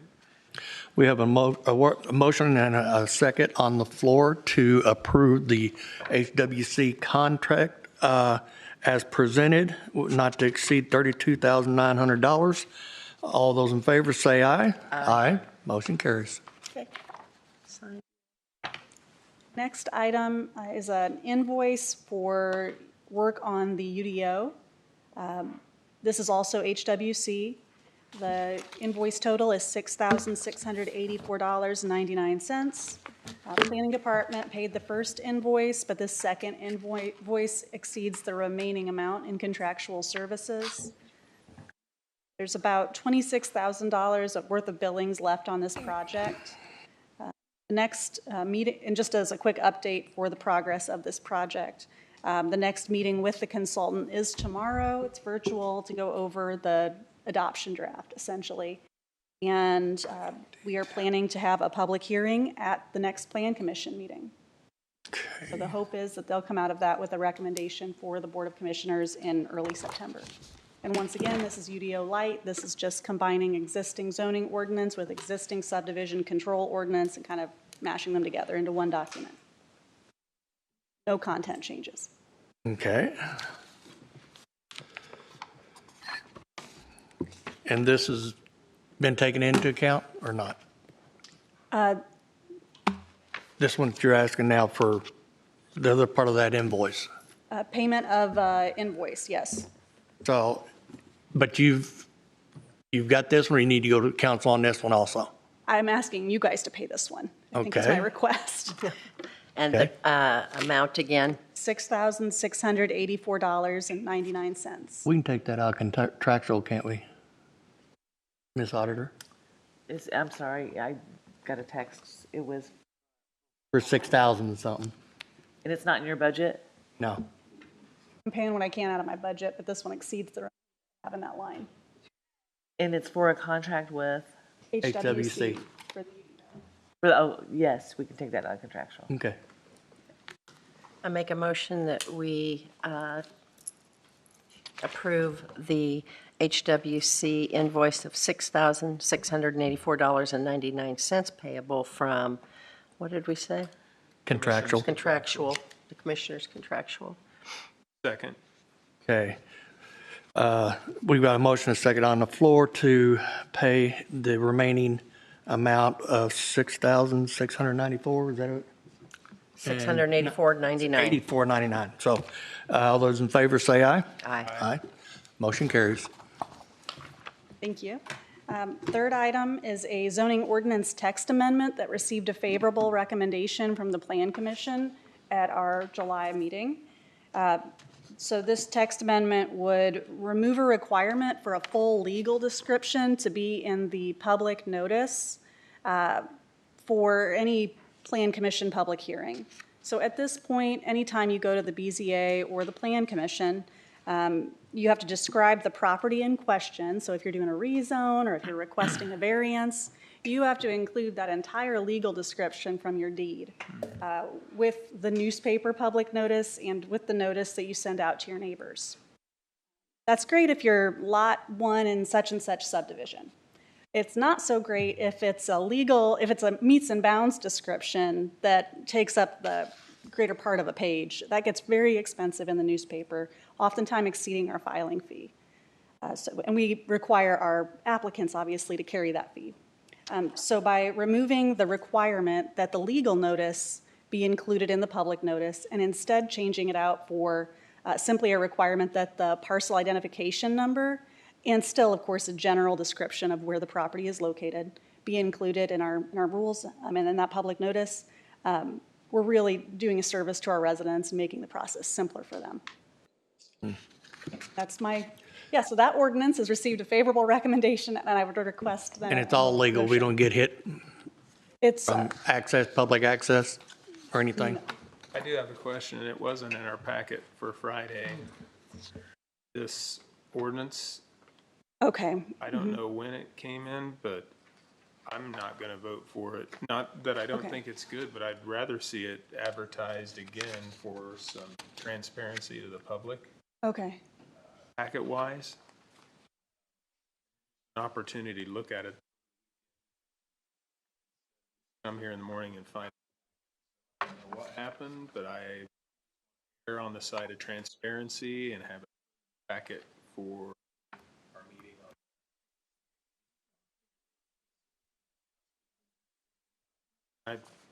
I'm not opposed to the legal, probably in like a Schneider B method that we do it now. So we'll table this. That's where I stand. I make a motion that we table an ordinance amending Title 15, Chapter 156 of the Code of Ordinances of Hancock County, Indiana. Or not so much table it, but just move it to the meeting. I think ours is on the 18th, and make sure that this. And we don't have to have a motion for that either, do we? Do we? Hopefully it doesn't hurt I don't think anything. we do. Need a motion. Do we need a motion to do that? Put this off till next week? Oh, you can just ask her to put it. Okay. For a continuance. Move it down. Okay. Continue it to the next meeting so that when it comes back, Okay, so the ordinance was not in the packet, this. or just the certification? The certification, anything about the ordinance was not in the electronic version of what we received. We send those out on Friday afternoon. Friday So afternoon? if we didn't get that till yesterday, it wouldn't have been in the packet. Okay, I'm so sorry. I thought I had shared the draft ordinance that I took to the Plan Commission in late July, earlier than that, but maybe Well, we not. wouldn't know or be able to hold on to something Understood. from July. So that, All right. again, a great idea. Save a little money probably on verbiage in those ads. but just move it to the next. That way the public sees it. What is All that right, it? Next item, number 4, Impact Fee Review Board. So we have an Impact Fee Review Board now because we have a impact fee that we collect for Parks and Rec. That's collected through the Planning and Building Department. Every time we issue a new single-family home permit or a new dwelling unit permit, we collect the impact fee with that. Because of this, we also have to have an Impact Fee Review Board, which is basically like a mini BZA for impact fees. Because we collect the fee and we hear all of the any and all objections to it or requests for appeal through the planning department, we're requesting that the Impact Fee Review Board itself be included under the planning department's umbrella of boards that we handle. And this would extend then to utilizing Brandon Morlock for legal services for that board. We don't expect this board to need to meet every month. This is going to be on an as-needed basis. If and when somebody tries to appeal a impact fee, that's when we would call a meeting of this board, which is already appointed. So that would be my request, and just some clarification direction that I'm okay to do this. So if there was a declination and they were not paying the impact fee, then would that come back to the commissioners with a favorable or unfavorable recommendation from the impact fee board, or will they be do they make that final decision? They make that final decision. I'm still a little bit fuzzy on that part of it, to be quite honest. The way it's written, they make the final decision on that. So we met with Greenfield on this, Ellen Cooker, and they've never given any fees back, simply because they might not want the land that's being offered. So if somebody comes in and says, hey, I want to put a trail back here, and could we claim this as our fee? And the trail is only going to benefit them. They're not going to get out of the fee. So that's exactly what it amounts to. To put some light on it too, in talking to Greenfield, they mentioned that their impact fee review board has met 4 times over the course of 20 years. So we're not sure exactly what that's going to look like for Hancock County, but we do need to make sure we have some sort of a structure for this board if and when it does need to meet. And we know it at least needs to meet 1 time to understand it exists and how it should function. It is a requirement. Well, it makes sense that it's in the planner's purview, because I think if it were to stay close to parks, there'd probably be some kind of conflict of interest, so it makes more sense that Good with that? Okay. So what do you need from us? Just confirmation, I guess, that I'm okay to proceed. So a Yes. thumbs up is good for me. Yep. Yes. All right, thank you. And then my final item, and I'm not totally sure if I'm doing this the right way or not. So I've got a planning vehicle now, and I've got a mileage account or a line item that has money in it. I understand that the car is going to run out of gas at some point. How do we go through the process of filling up the gas tank on this vehicle? I believe I need to request a gas card and gas line in my budget and the transfer of some of my mileage fund to that gas line. Auditor? Yes. That sounds like it would work pretty You well. have to have those accounts established, and I don't know if you've worked with Mary or not to get that established. And then you would probably need some approval from council. Okay. Once we have that approval, then we can go ahead and help you get that taken. Do I need to do anything else here? Just need to go to council now. Okay, sounds good. Thank you. All right, that was it. Thank you. Is that it?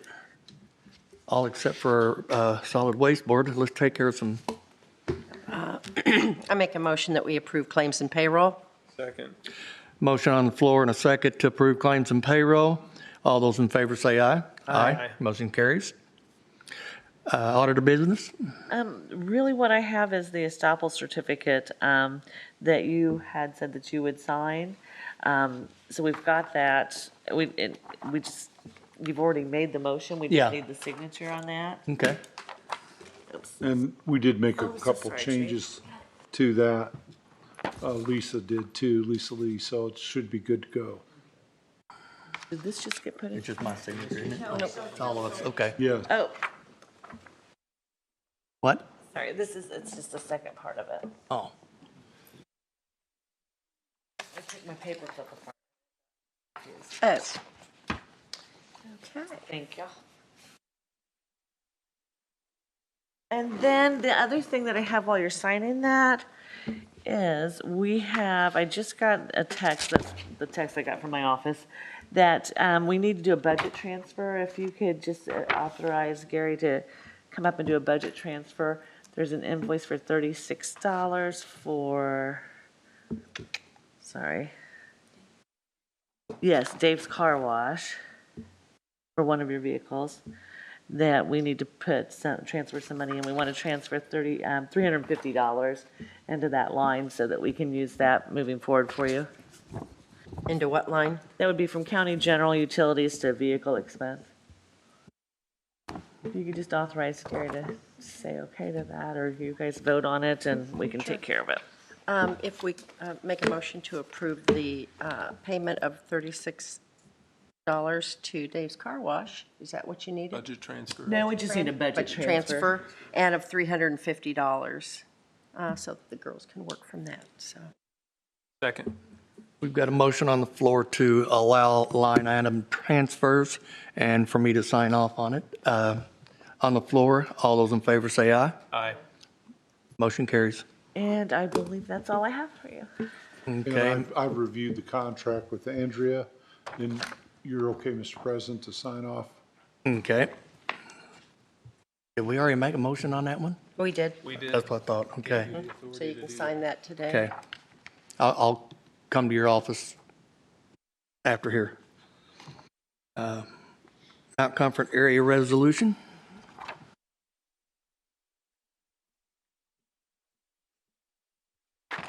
That's the same one. No, I think what? This is different. Declaratory resolution that we're going to adopt. This is creating the TIF. Oh, Do we have a resolution number for that? Yes, it's 2026-8-1. Okay, good. yep. I make a motion that we approve resolution number 2026-8-1, resolution of the Hancock County Board of Commissioners approving a resolution of the Hancock Area Planning Commission. The Hancock County Redevelopment Commission did on April 8, 2009, adopted declaratory resolution as amended, and the declaratory resolution and confirmatory resolution are here in act referred to as area resolution. Second. Have a motion and a second on the floor to approve resolution number 2026-8-1, resolution of the Hancock County Board of Commissioners approving a resolution of the Hancock County Area Plan Commission. All those in favor say aye. Aye. Motion carries. That's a mouthful. Yeah.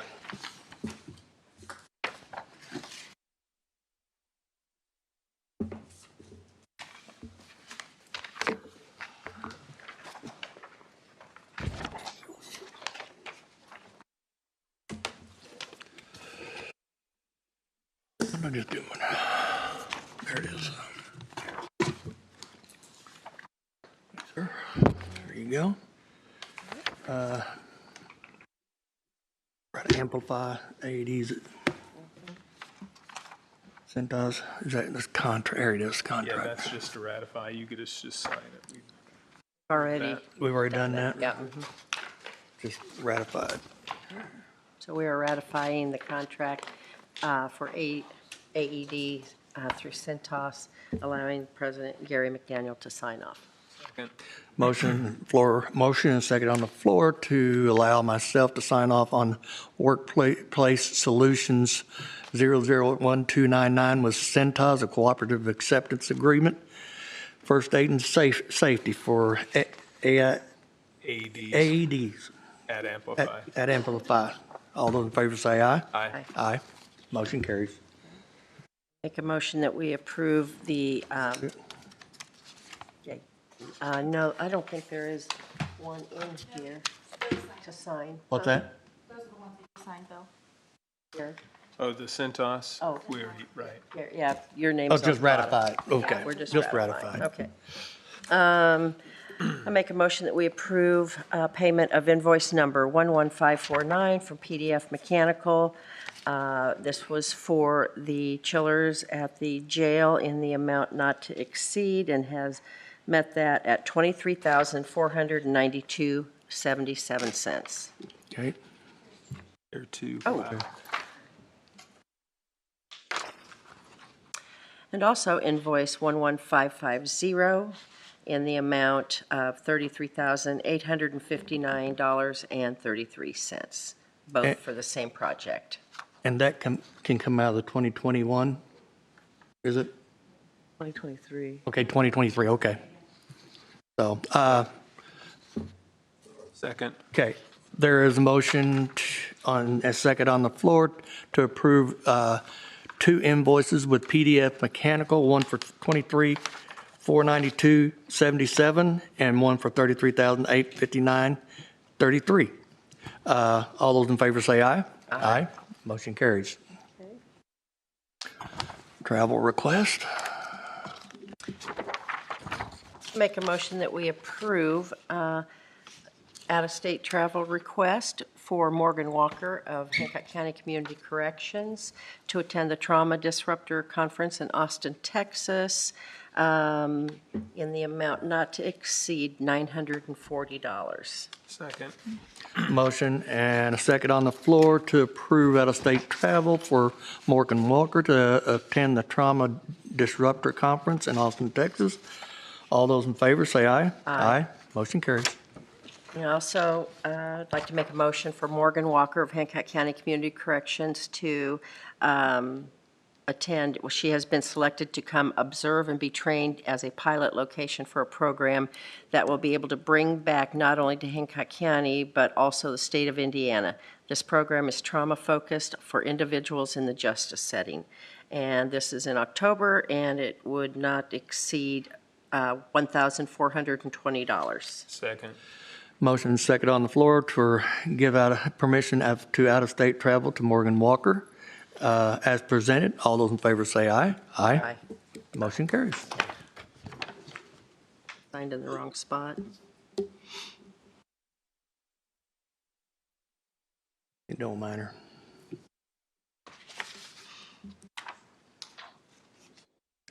Oh, will.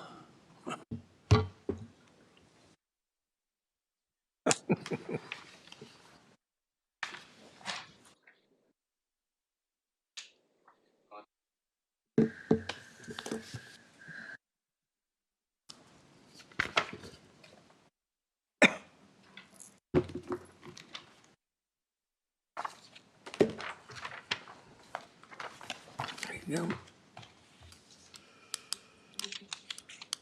Board appointments. I make a motion that we accept a board appointment to Community Corrections Advisory Board as a layperson, Dusty Wicker, with his term through 12/31/2029. Second. Motion second on the floor to approve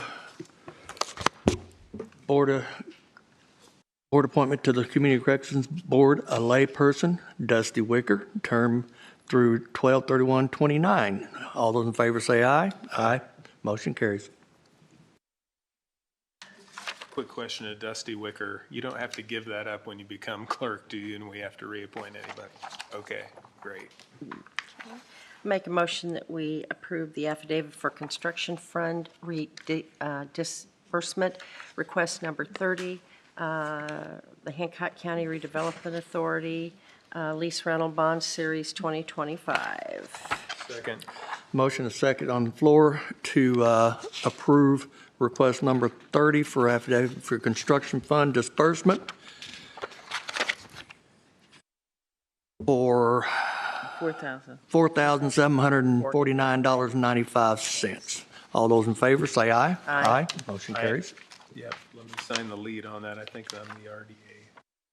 Probably are. For that on Maybe. on that one. I just wanted to briefly touch on this. So the money that we have remaining with Argent Bank is going to, it's going to be utilized for like debt management payments. Right.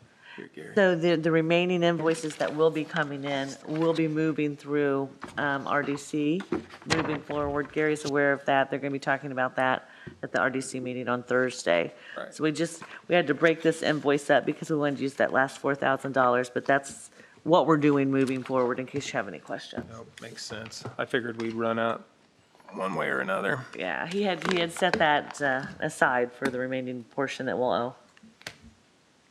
Andrea's agreement, initial. Next page. Another initial. Initial.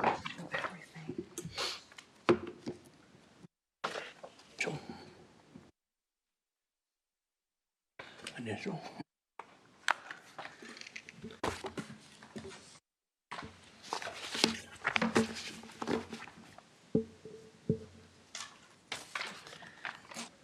Okay. We're the client, aren't we? Mm-hmm.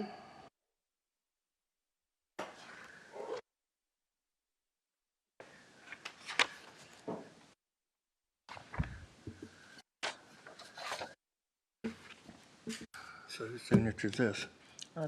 That's just sign there. That's Hancock County government. Oh.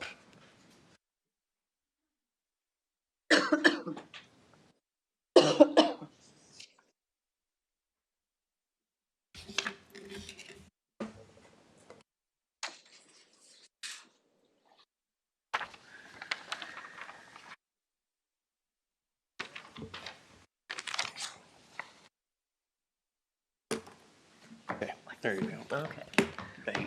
You're good to go, Andrea. 8-4. 8-4. We go. Okay, cleaning RFP update. So, and you and I spoke about that. Yeah. So my recommendation is we go ahead and send it out as is, and then Cory will have to show them the buildings, I think, and also we're gonna, complete some. Let them know that there's gonna be another one coming on. Yes. If that's all right with you guys, I think send it out as.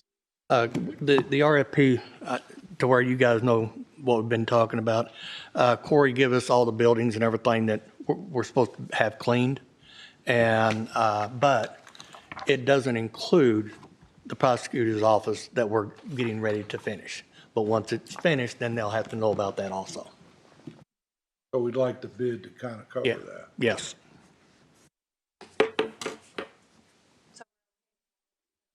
Yes. Couple of sides. You're okay if we pick the dates out on that, and we can coordinate with Cory's schedule as to when he could probably show people around eventually? Yes. We just have those dates we have to meet, so we can pick those out ourselves and have that come back. Is there a certain date you want it back by? Well, as soon as possible. I mean, I'm not gonna rush it because we've got a cleaning service as it is right now. Okay, We're just doing a little comparison. perfect. We'll get those dates too, so that you know when you'll have those Yeah, coming thank back you. to you. Thanks.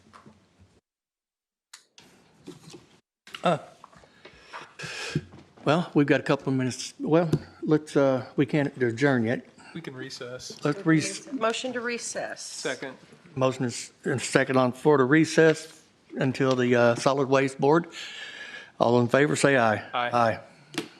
Aye.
you wanted to turn.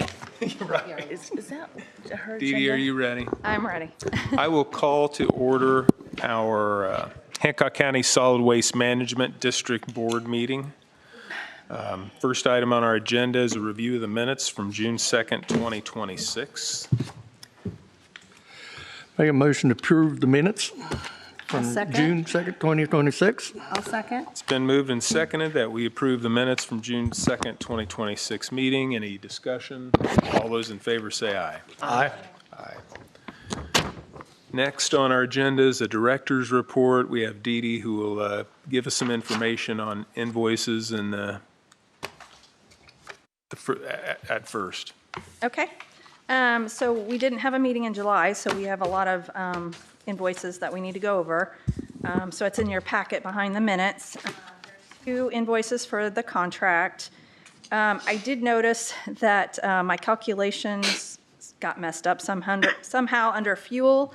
So the actual amount says that we've spent $83,000, but that's not true. We've only spent $280.18 under fuel.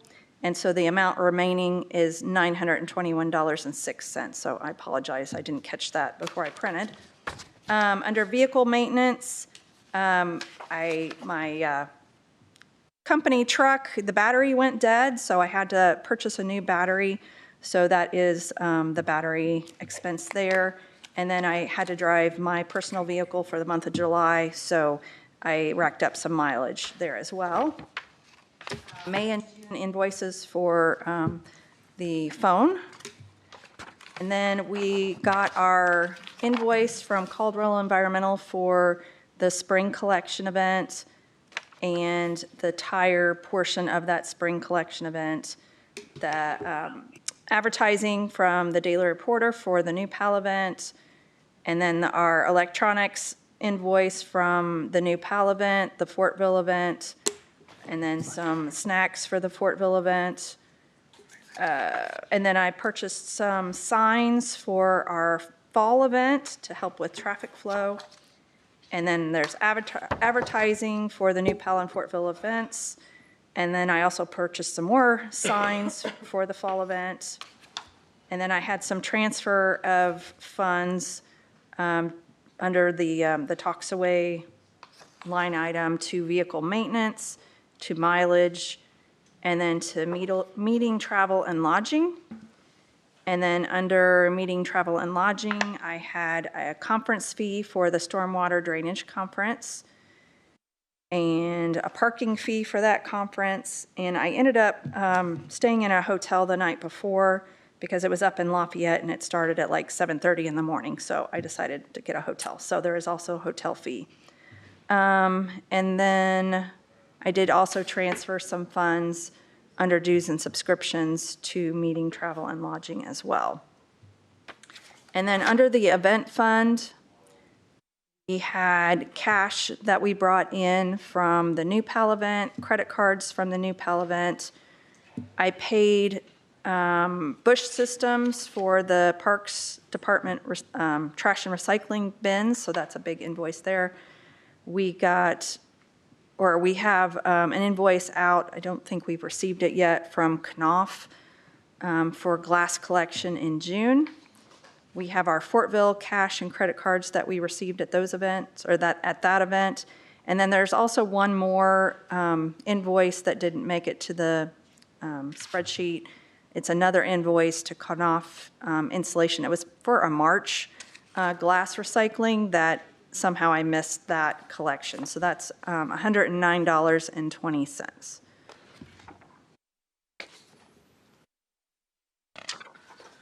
Motion to approve invoices as presented. Second. Any other questions on invoices? Could I make a suggestion? Because we're online now, we have all this information, which is great. Dede, you're great about being very specific on everything. But for the people, online, I was just wondering, when we approve the invoices, could we have a total next to it that we could say so people know how much we spent, for that month for the invoices, unless it'd be too much, a lot of extra work. I assume you have all this on a spreadsheet. So, I'm sorry, so I have the total that the invoice was on here, so what is it that you're wanting? The total of all the invoices. Yeah. Oh, all the invoices, all? Yeah, yeah, the Okay. total of everything we're approving. Yes, I whatever can do that. is. That would be really nice for people at home to understand, because they don't have all the materials that we have. Sure, I can It's do just a that. suggestion, you don't have to do it. Yeah, no, it's fine, I can do that, that's pretty easy. Any other questions? So there's a motion on the floor. All those in favor say aye. Aye. Aye. Motion passes. On to your June and July time schedule, vacation schedule. In the very back of your packet are my hours for June and July for you to look at. And then I did want you to know that I am planning on taking vacation starting Friday through August 21st. So I did want to let you know that I will be unavailable during that time frame. And I will be out of the country, so I will not be able to get phone calls during that time. I'll have to set a voicemail message on my cell phone for that. I've already got my out of office on my email, but I'll take care of all business when I return. Is there anybody that you kind of identify as a second source that if we do need to contact, we wouldn't bother you, but we could reach out to say, hey, like a backup person per se? Well, you could text me on my personal phone, but I mean, if I have residents that need help, they could call the Purdue Extension Office. They have that information. Would that be sufficient, or? That's fine. We're going to try to do the least we can to disrupt your vacation, but you Yeah. never know. You just try to plan for the worst and expect the best. Yeah. If there was a secondary source, if it's just contact the Purdue Extension, we'll make sure people contact the Purdue Extension for whatever their needs are. Yeah. Okay. Because you don't have anybody else that's working for you, No, with I- you. Yeah, I don't. There is only one person there. Yeah. One-man show. Yep.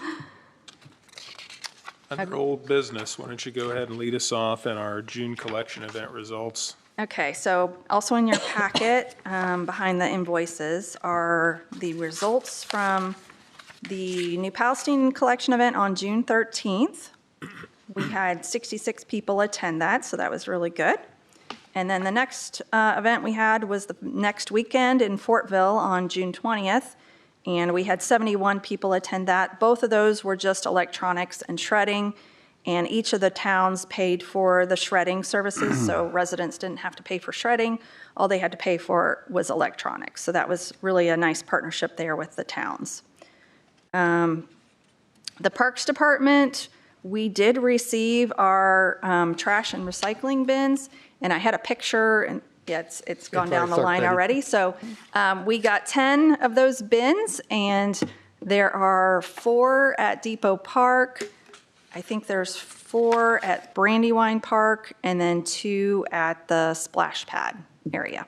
So. Can I ask a quick question? Sure. I pushed the picture right on. Does it say on there something about solid waste? Because It doesn't yet. Okay. So we are going to get signage for the sides of the containers. Okay. And it will have the Parks Department logo on there, and then it will have our logo on there, as great. well as the Community Foundation of Hancock County, because they helped contributed to the project. So, but they just got them. They're in the middle of all their Okay, as summer long as- activities, so. in the future. It will, Because, yeah. I hear this all the time. So what does solid waste do? Well, I think it would help if they saw some of it. And I said, a lot. They do a lot. Yeah, it will be on there, but probably That's not great. till Yeah. the summer activities die down, because they wanted to do that signage themselves rather than paying extra for the company to do that. So, I did, like I said in the invoices, I did pay for those bins, the full amount of the bill. We've already received the $6,000 from the Community Foundation for that project. And then I sent an invoice over to the Parks Department for their portion of it as well. So they should have that by now. The next thing that we have is the IDEM tire grant. And this was kind of a whirlwind, because we found out, I don't know if it was, I think it was the very end of June, that we were awarded a $10,000 grant through IDEM for tire collection. So I scrambled very quickly to get, it actually may have come in July, but I scrambled. We only had about 2 weeks to advertise. We pulled off a tire event on Saturday, August 1st, and we collected 931 tires, and we had 83 participants. It was a great day. Thought we were going to get in a torrential downpour, but it held off till after our event was over, so that was good. So that was great. So I'm not sure exactly the expense of that event. Caldwell, I worked through Caldwell to do that event because our tire vendor was not on the approved list of vendors for IDEM in order to use the grant. So their tire person was. So we went through them. So they will be sending me an invoice for that soon.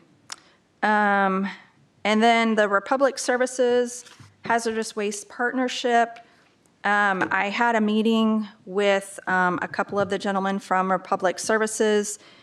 They are all in favor of partnering with us to do our hazardous waste collections over there.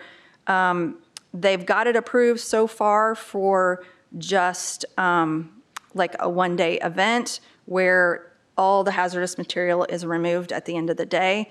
Nothing is stored on site. They're fine with that.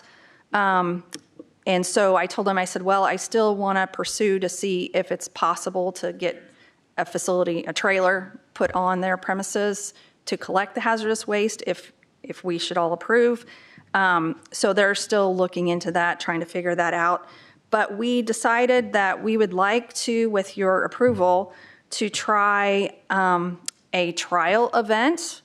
And if you want to hold off on this until next year, we can definitely do that. But just to see how it's going to work, I think, yeah, in your packet, right in front of my timesheets, this is a list of our hazardous waste events since 23. And I have the number of people that attended. So we've been at least, our smallest event, we had 124 people. Our biggest was 241. So I'm not sure how Republic Services is going to be able to handle that many vehicles, but it's spread out over several hours. So, maybe it won't be terrible to push that many through. And then the actual cost is what we paid for the vendor to have that event at each different event.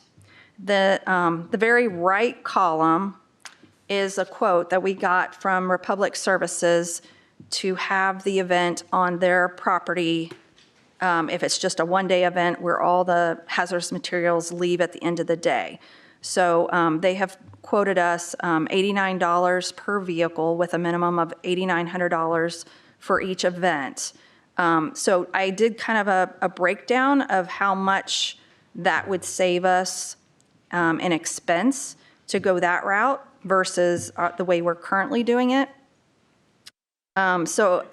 Just over the past 3 years, it looks like that would have been a savings for us of about $19,000.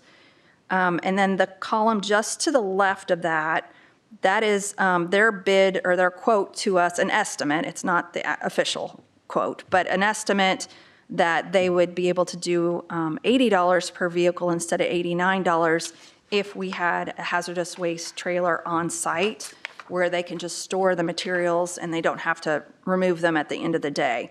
And so that savings for the 3 years would be about $32,000. So that's just there for your reference.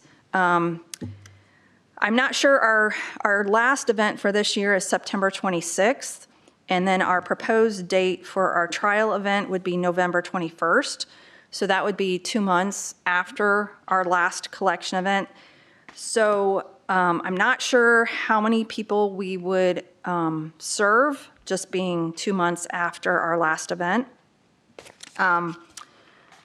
But we are proposing doing the November 21st from 9 to 1 at $89 per vehicle to try that out. So I want to run that by you to see if you're interested in doing a trial run or if you want to just wait until next calendar year.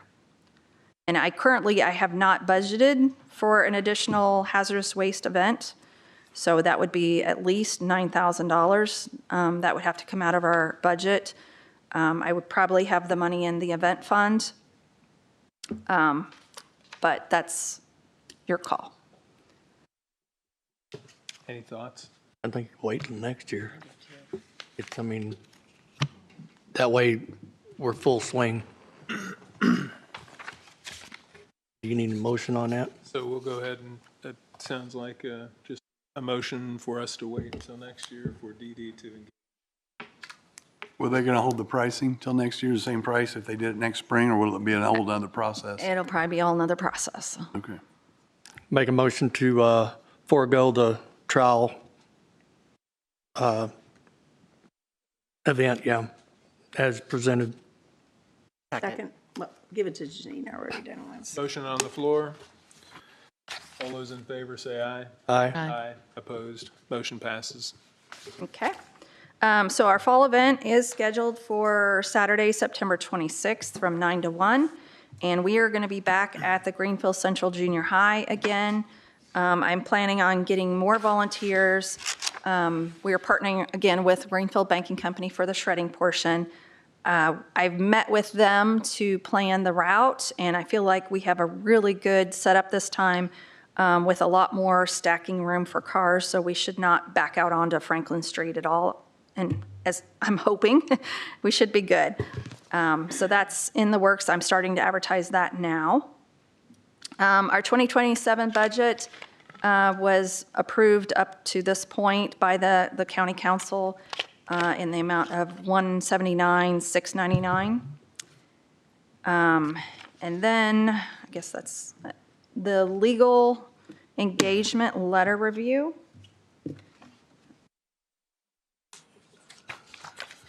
That is the separate legal services agreement that you have.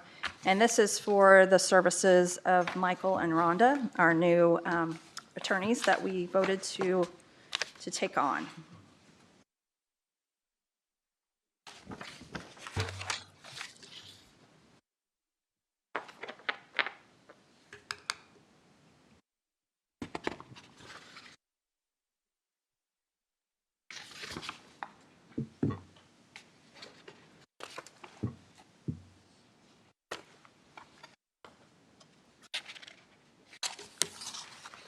Then we would just need a motion for approval of the legal services agreement for Michael Frischkorn and Rhonda Cook. I make a motion that we approve the legal services agreement between Brandon Morlock. Second. And Rhonda Cook. With the council, you got to be quick. Right, approve that Brandon Morlock professional agreement with Rhonda Cook and Michael Frischkorn. Seconded that? Robin. You did? Okay, great. Another motion on the floor to approve legal services agreement. All those in favor say aye. Aye. Aye. Opposed? Motion passes. Okay. We're going to move on to new business, and I'm going to have them come up and give you their legal update.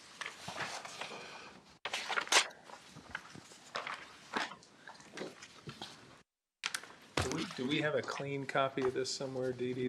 I'll sign off on One here.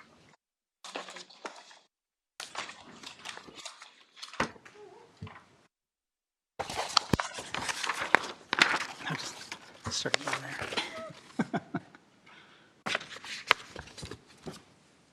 You good sitting there? If you would like me to come over and stand next to you, I would be happy to do so. So, It's leg day today, so I don't know if I want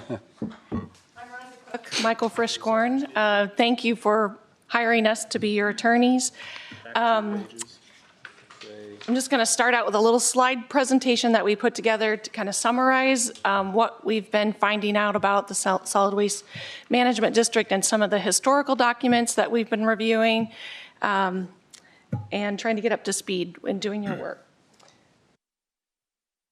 So after June 2nd, at your June 2nd meeting is when you approve the hiring of us, and we've met with Dede a few times now, and then also met with Robin and with Bill on a Zoom call recently to bring them up to speed with these findings. So we met on June 18th, June 16th, and then we also met at the advisory board meeting on July 13th. So solid waste management districts, their authority is under the Indiana Code Title 1321.3. They are a separate municipal corporation, not a department of the county. Now, we've been finding out that things have been kind of blended with over time between the county and the solid waste management district. And so we've got lots of questions about how you might want to continue to blend or how you may want to unravel. Under statute, the solid waste management district is governed by a 7-member board that is structured with representation from county officials and municipal officials. But I'm going to point one thing out. In your district plan, we found that there's actually 12 members listed for your solid waste management district board. And that, let me just go through those. It'd be the 3 commissioners, 1 county council member, the mayor of Greenfield, a Fortville town council member, and then these additional people, 1 McCordsville town council member, a New Palestine town council member, Shirley town board member, Wilkinson town board member, and a Cumberland town council member. So in your district plan, somewhere along the way, historically, there was a decision to be more encompassing with these other towns that are right now not sitting here. When I look at the statute, that's not really allowable. There's 7 members, but you may just think that at some point in history, and we haven't been able to put our hands on the minutes, there was intent to be more inclusive with all of these other towns as well. So just keep that in mind. So the history was pretty interesting when we started digging through, and I think it will help to explain some of the reasons why why it looks like what it does now. So prior to 2001, Hancock County was part of the Three Rivers Joint Solid Waste Management District. But November 13th, 2001, the Hancock County Board of Commissioners passed a resolution to withdraw from the joint district and to form their own single district solid waste management district with their own district plan. At that time, the Hancock County Agricultural and Natural Resources, abbreviated A&R director, served as the director of the Hancock County Solid Waste Management District. In 2008, an interlocal agreement was signed between the Solid Waste Management District and Hancock County. And so that's when we start to see some of the blending of things and what the thought process was behind that.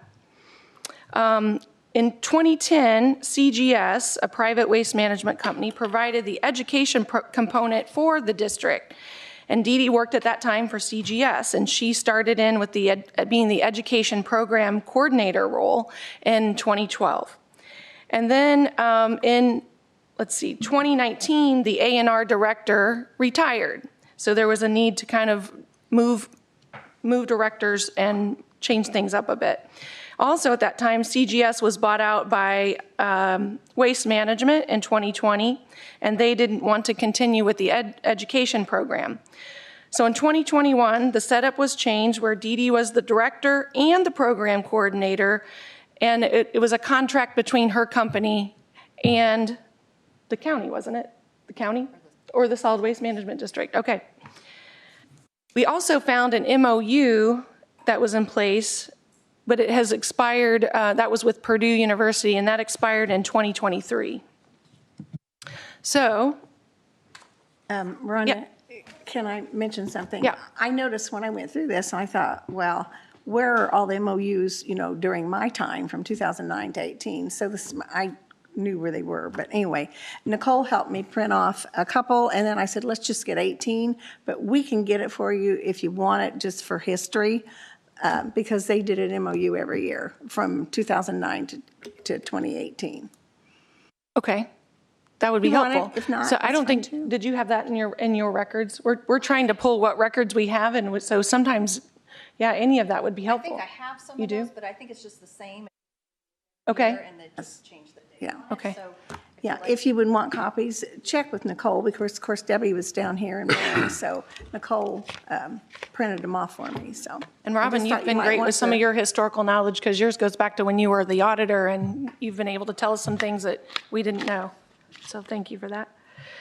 Okay, so in the interlocal agreement, I think the one we were looking at was one of the most recent ones. Actually, it's the one that I think is still in place as far as we know. Hancock County government and the Solid Waste Management District were commingled. At State Board of Accounts, and I think we got this info from you, Robin, they had requested delineation between the two entities. So then an interlocal agreement was adopted in 2008 and apparently been renewed now, we're finding out, year after year. And the interlocal agreement states that the director shall be from Purdue Extension, the program coordinator will be a county employee, the Hancock County Solid Waste Management District will be insured by the county.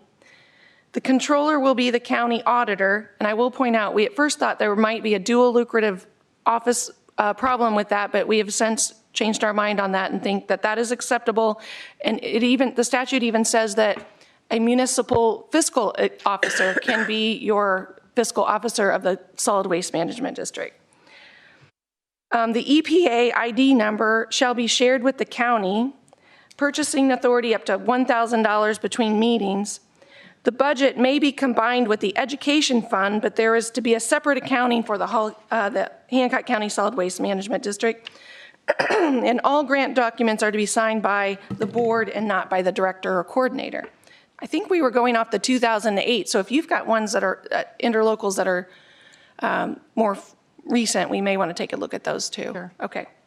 Well, Nicole can help us with that. Okay, thank you. Got that up. I was just going to say with the interlocals generally, the statute is pretty broad in what it allows to be included in the interlocal agreements between the district and the other entities. So that's part of some of the questions moving forward is like, how do you want the relationship to be or not to be?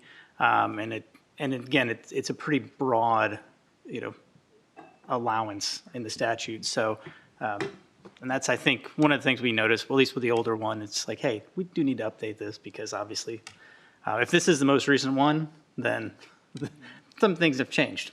I don't know that we've signed an MOU since the new director came over and I've been auditor. So the last one might have been when Robin left office and that director left. Yeah, I know we did the MOUs. They did do resolutions before that. Yeah. But during my time, they started doing the MOUs. I don't know that we have done anything. Yeah, I mean, so currently, the things we're kind of looking at, we're looking at the MOU with Purdue. Is that, what's going on with it, frankly? Because I think there's some questions of whether, like, what Purdue wants to do moving forward with that as well. So obviously, we need to have you guys take a look at it again. And then with the interlocal agreement that just sets the standard, like, how does this thing run? And making sure that we cover all those things, I think is kind of big, because I think there was some. They just asked for it at our last audit. Before my time. They asked for an updated one. Yeah, and so that's, I think, the state's always going to ask for these things. So if we have them, we should have an updated version of it. I think I may have a slide in here coming up, but. No, did I skip ahead? Sorry. It seemed to me like when the interlocal agreement was formed, and probably there was a little bit of delineation because it was almost like the Solid Waste Management District was being treated as a department of the county. And it's its own separate municipal unit. We treat it that way at the auditor's office and in Gateway and with the state and DLGF, because I even have to be bonded for that. Okay, that's good to know. So, I mean, that's just the direction that they've given us. Okay. And what they tell us to do, we do. Because Yeah. To that point, the Solid Waste Management District having their budget approved by the council like a department is not really correct. It would be more that the council is giving a grant to the Solid Waste Management District because you're your own taxing unit sitting here. You could levy a property tax if you would like to. And maybe that's something you want to consider with all of this SEA1 stuff coming down the path. And, maybe that would make more fiscal sense. We'd probably have to have a financial analyst look at that. And so you've got a lot of things coming up to consider. Got a slide about the Purdue MOU. Right now, it is expired, and Dede tells us that the Purdue is going through some changes. I know they've restructured with more of a regional format, but they've notified Dede that she will no longer have use of Purdue tech support for her county laptop computer. And does that mean your email address is also going away with them, probably? Okay. Okay.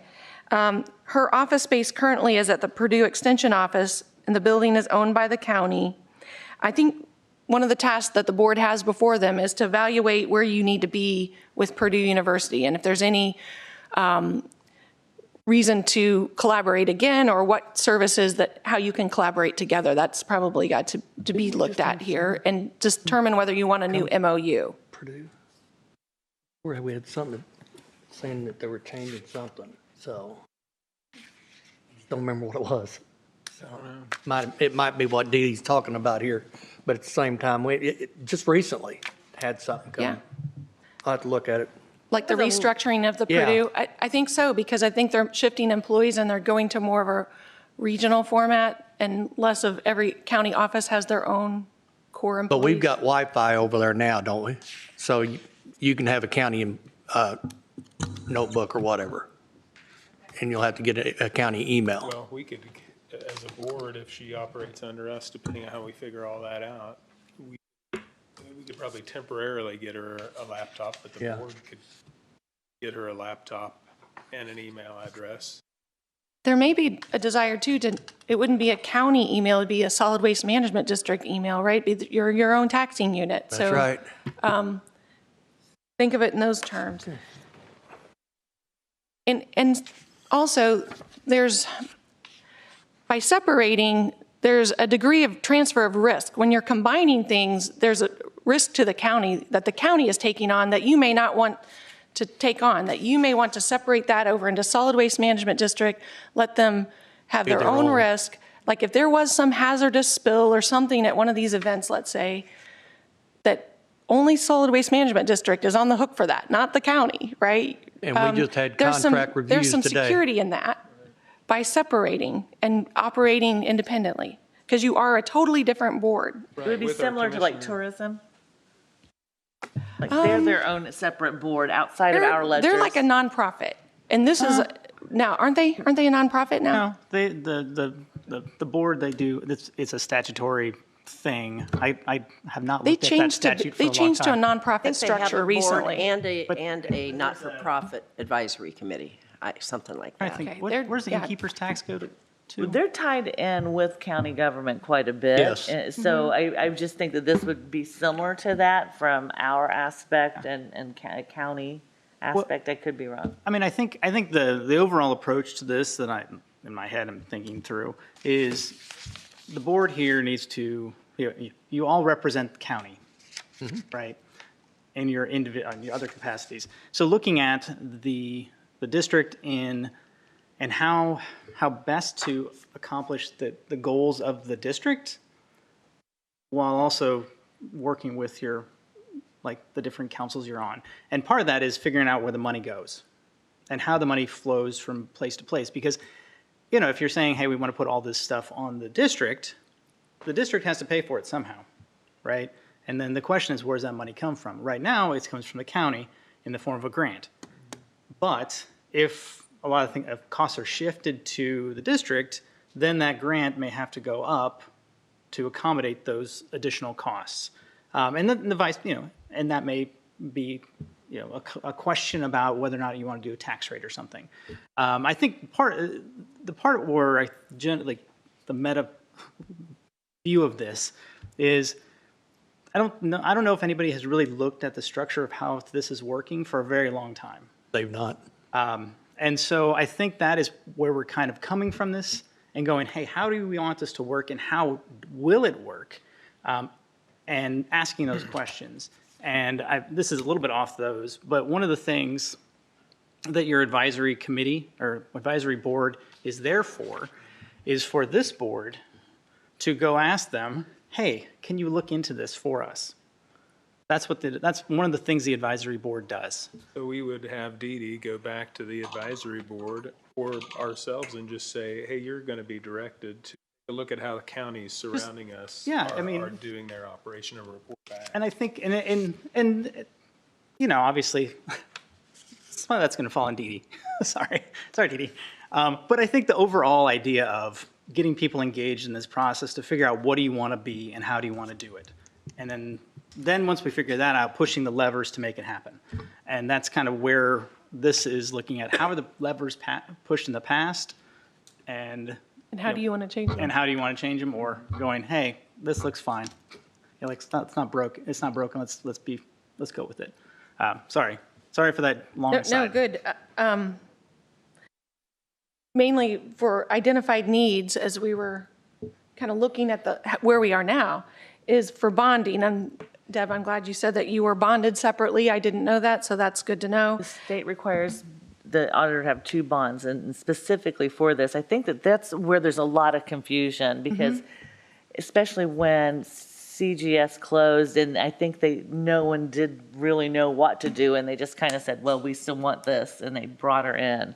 But yeah, but I think you were always bonded, weren't you, for solid waste, even before they did that merge. So I'm not sure what the scenario, what the situation is. So I think we question whether there's a need to have further people bonded, because there's a lot of handling of money at these events.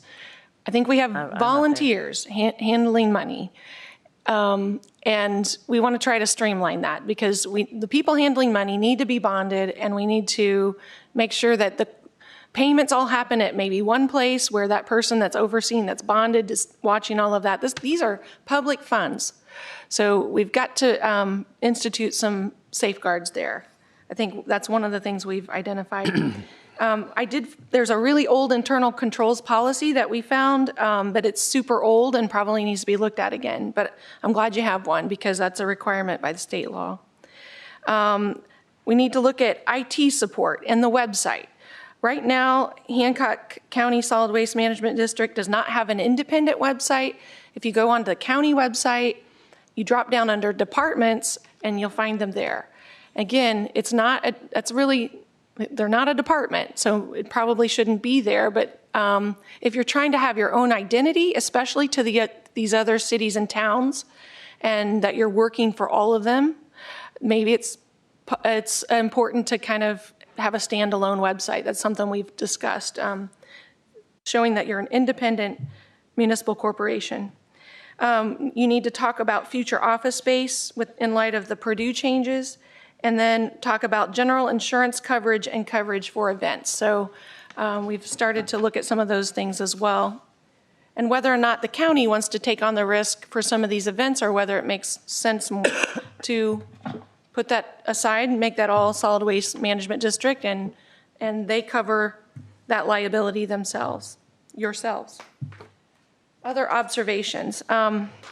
Like I said, right now, the district is treated more like a department of Hancock County. Budget requests come before the council like a department would, but this is not accurate. It's more of a grant funding situation from county to district. Budget approval should happen here by this board. So you need to approve your budget as part of the budgeting process. The board should set the vision and the plan for the district in light of any input you get from the advisory committee.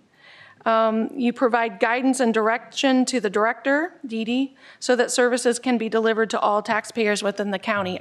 I really just want to implore you that I feel like Dede brings a lot of information to you, but this board really needs to think amongst themselves how you want to guide your employee, which is Dede. So how this board, what your vision is, what you want to do for all these municipalities within the county and all your citizens, and direct her and provide her that direction. And to that point, I think one of the things that we would suggest looking at is the district plan. That plan probably needs to be updated. It's, as kind of pointed out initially, there's an amendment that added a bunch of people to the council, which I'm not sure you can, but part of that is looking at, like the plan, as with like comp plans and things like that, it kind of guides your decision-making and helps you figure out, okay, what did we want? What do we want going forward? And that allows you to make decisions based on that, and then give direction to Dede and all other folks to make it happen. And I think that is, if I've always, when I was on the council, I always like to point to the comp plan. Be like, this is why we're doing the things we're doing. It's in the comp plan. We had a process. We looked at all this stuff. People had input. And that way, when you move forward, you have a plan. Whereas I think the one we have right now it's old and it hasn't been updated for a long time. It's kind of been amended onto, but it hasn't really been, the amendments were weird. Yeah, I would probably start fresh with a new district plan altogether. They're not really integrated into it in a way that helps you figure out what it says. So I think that's, so looking at the interlocal agreements, any MOUs you want to do, and then the overarching district plan is probably, where, at least where I see some of the need. The advisory board is statutory. It's under 1321-311, just so you see how this is set up.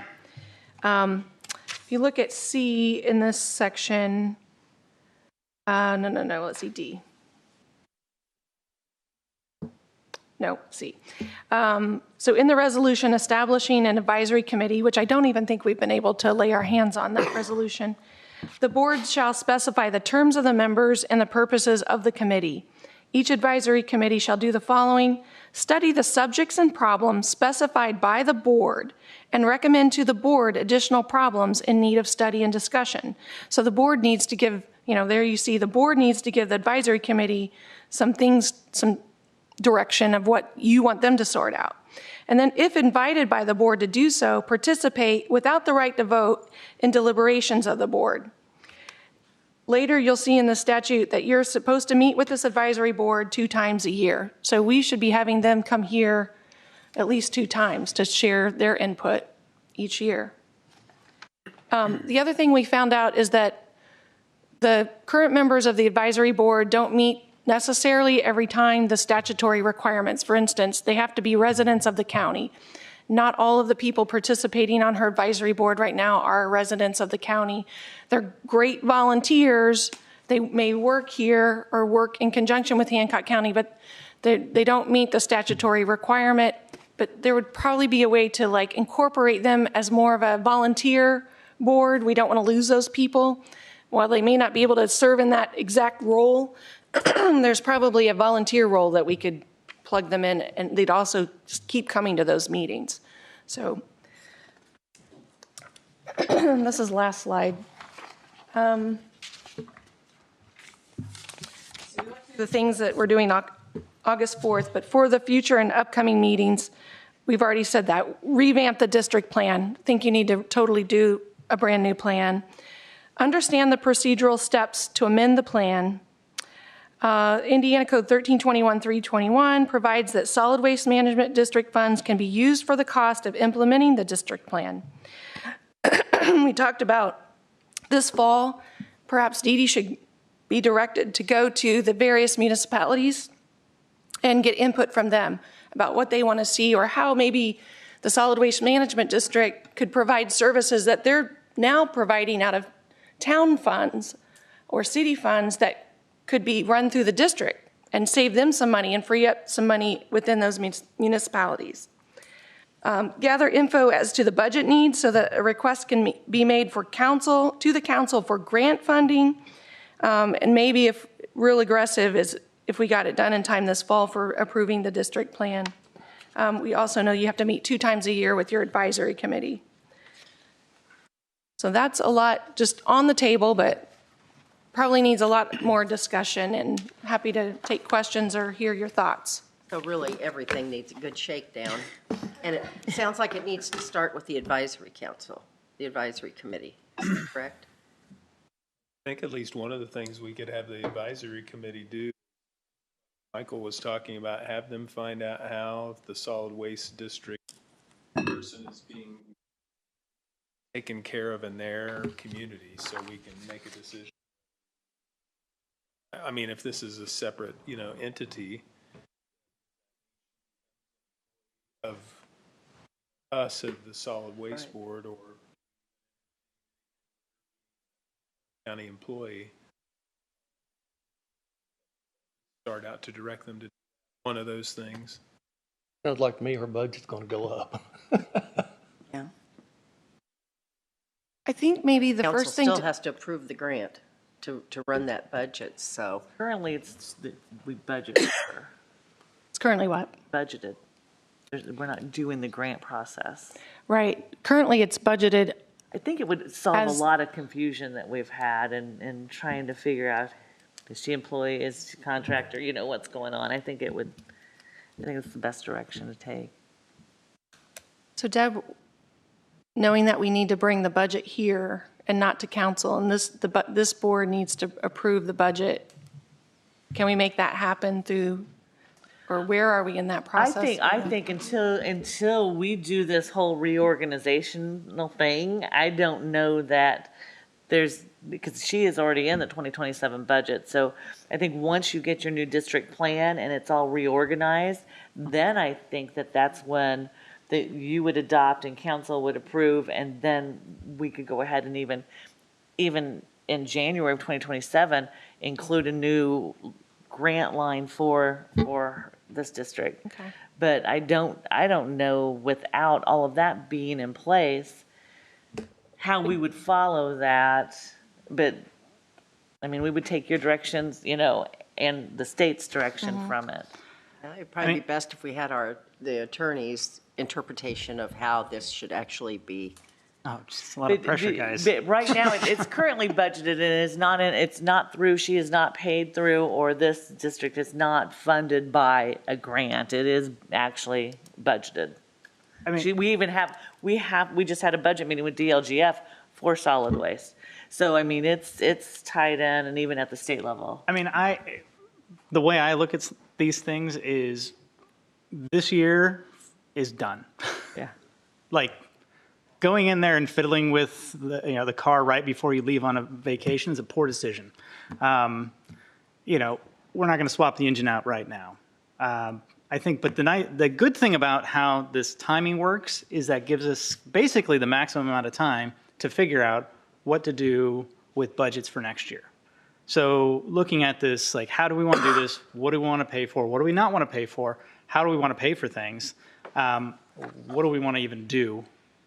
Those are the questions to ask over the next year, and then next budget. 2028. And then for the budget cycle for 2028, then we can say, okay, this is, because the thing is that maybe a grant is the right way to handle it, maybe not, right?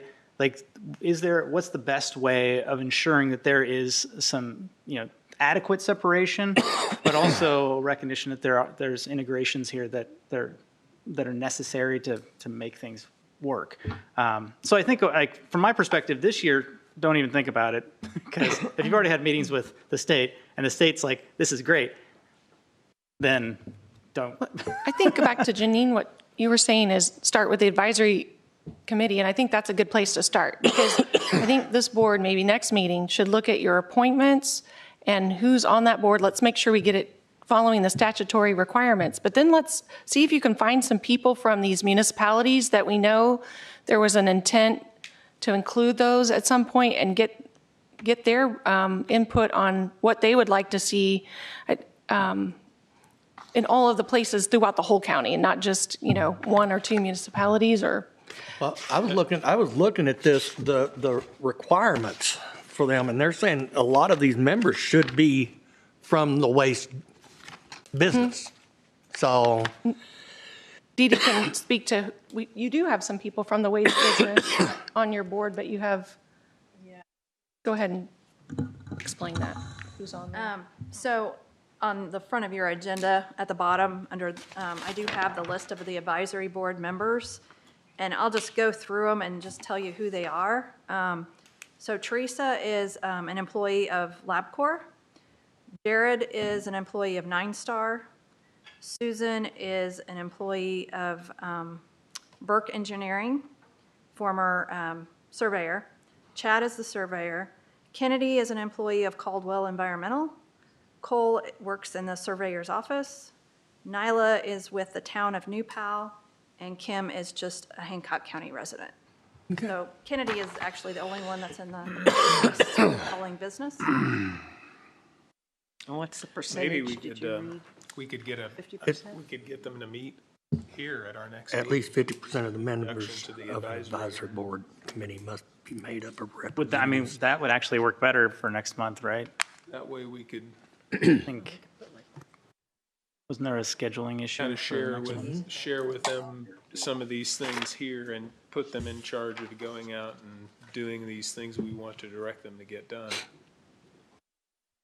Could I ask a question? Because I do work with Greg Garitas quite a bit on like budgeting, and it literally is set up under county government and then the county solid waste district for budgeting and purposes like that. Is there something that we may need to get him involved in if there's a law for the financing end of things that we're not aware of? Or, I mean, I just don't understand why it's like there on Gateway for us to be over if it's supposed to be a separate district. I looked on Gateway and they have their own budget and their own budget, but it's under my drop down. So whenever we submit stuff, I have to go in and do a lot of that. I looked at an email from State Board of Accounts, and they were having trouble figuring out what kind of entity, what are you? Like, how's this set? Where's your ordinance? And we said, we don't have an ordinance. Yeah, we had to dig around this last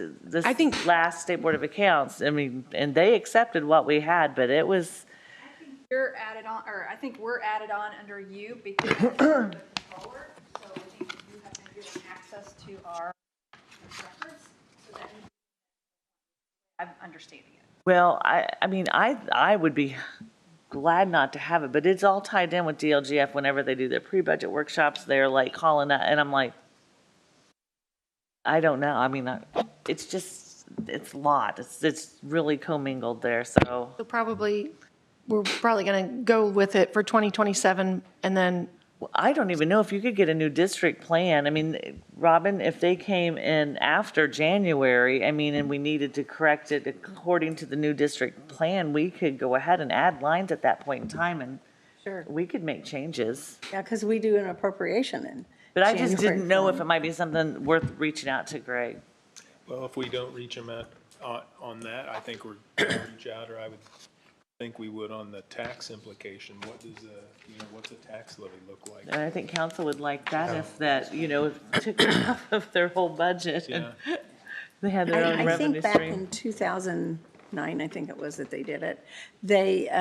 I think they intended to do this, to separate us, because before that, it was just a line item, fund. We had the funds in the county's funds.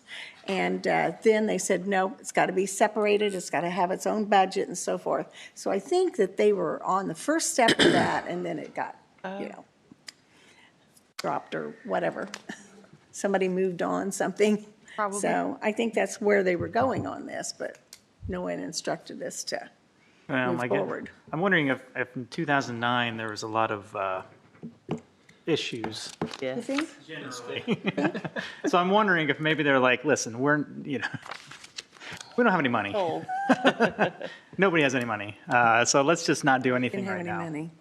So because you'd be taking, it's got its own tax rate, so that's going to affect other people. I'm just kind of wondering, I mean, because throughout this thing, there's been different members and different commissioners and all that kind of stuff. Somebody get ticked off along the way. Well, we're not dealing with that anymore. So, I mean, that's what I'm thinking it might be. I think a new district plan and having everything with your internal controls and the whole thing laid out is the best course of action. I agree. And with all that information stored somewhere so somebody can go back and find it. Yes, I think maybe some of it was under the old solid waste director, and some of it was the auditor's office. Some of it may have gotten recorded. I just think that if you treat everything just like you do all of our resolutions and our ordinances, then there's no.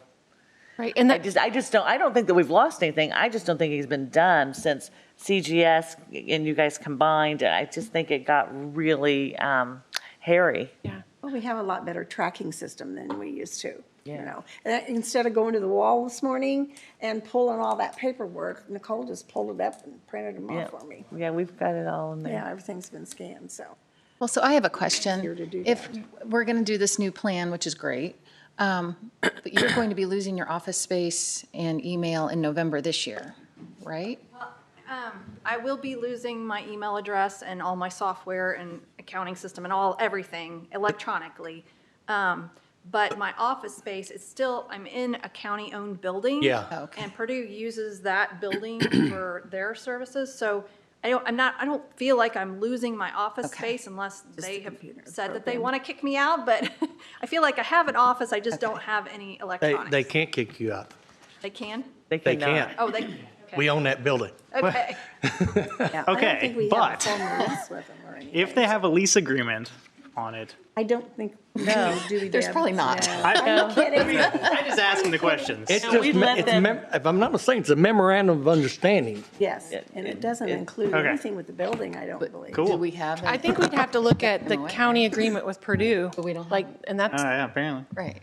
not anything to do with the solid waste management district, so, because Purdue is the one letting her work out of their leased space, but I don't know what the agreement is between Yeah, Purdue and the we don't county. collect any rent for that building. Okay. It's, and we do all of the maintenance basically there and upkeep. Is there an agreement between Purdue and? I could have offhand, I sworn don't there know, was an but I'm sure I agreement. could find Where did one I if- read the I agreement? say, I've never seen one, There but is. maybe there is one. I've never seen one. To the list. There was one This is another one of those. in the back. We did something back in like 1993, and then we didn't do anything since. We do have it. We do have an MOU with Purdue. I don't know what it says or if it's even. Is it still active? Do you know? But I do believe Okay. in the interim, we can get a computer just temporarily until we get this. I think your computer is county owned, right? Is that the actual computer is county owned Program. on it? It's maintained by Purdue, though. I use all their, Maintain meaning. all their IT, their, like, software, all that stuff is all Purdue. What kind of software are you using? I mean, So like Office, I do use Photoshop, all the Adobe suite. So when it comes to renewing that, if there's a renewal on we that, just have to be that would be renewed us. through county, I guess. Right, they're not, it doesn't sound like they're specific things to Purdue. They're just software general, items. yeah. Yeah, it's No, all- it's Okay. nothing Purdue. Purdue. That's what I was wondering. And your email is county? Email is a Purdue email address. I do have a county email address also, but I don't use it for very much. You know, I get maybe 5 emails a week.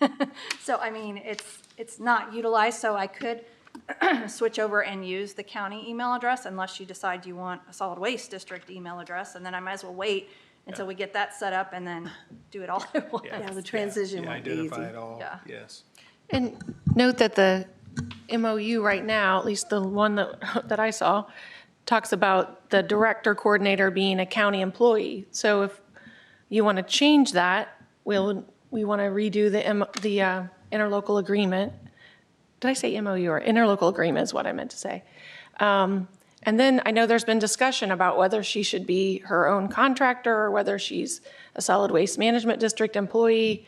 So I think changing that interlocal is the first step, and then you need to have that discussion, which I know has been something you want to talk about. I think we're hoping maybe sending a message to the advisory board to see how it's done in the other communities may help to figure it out, or at least some information.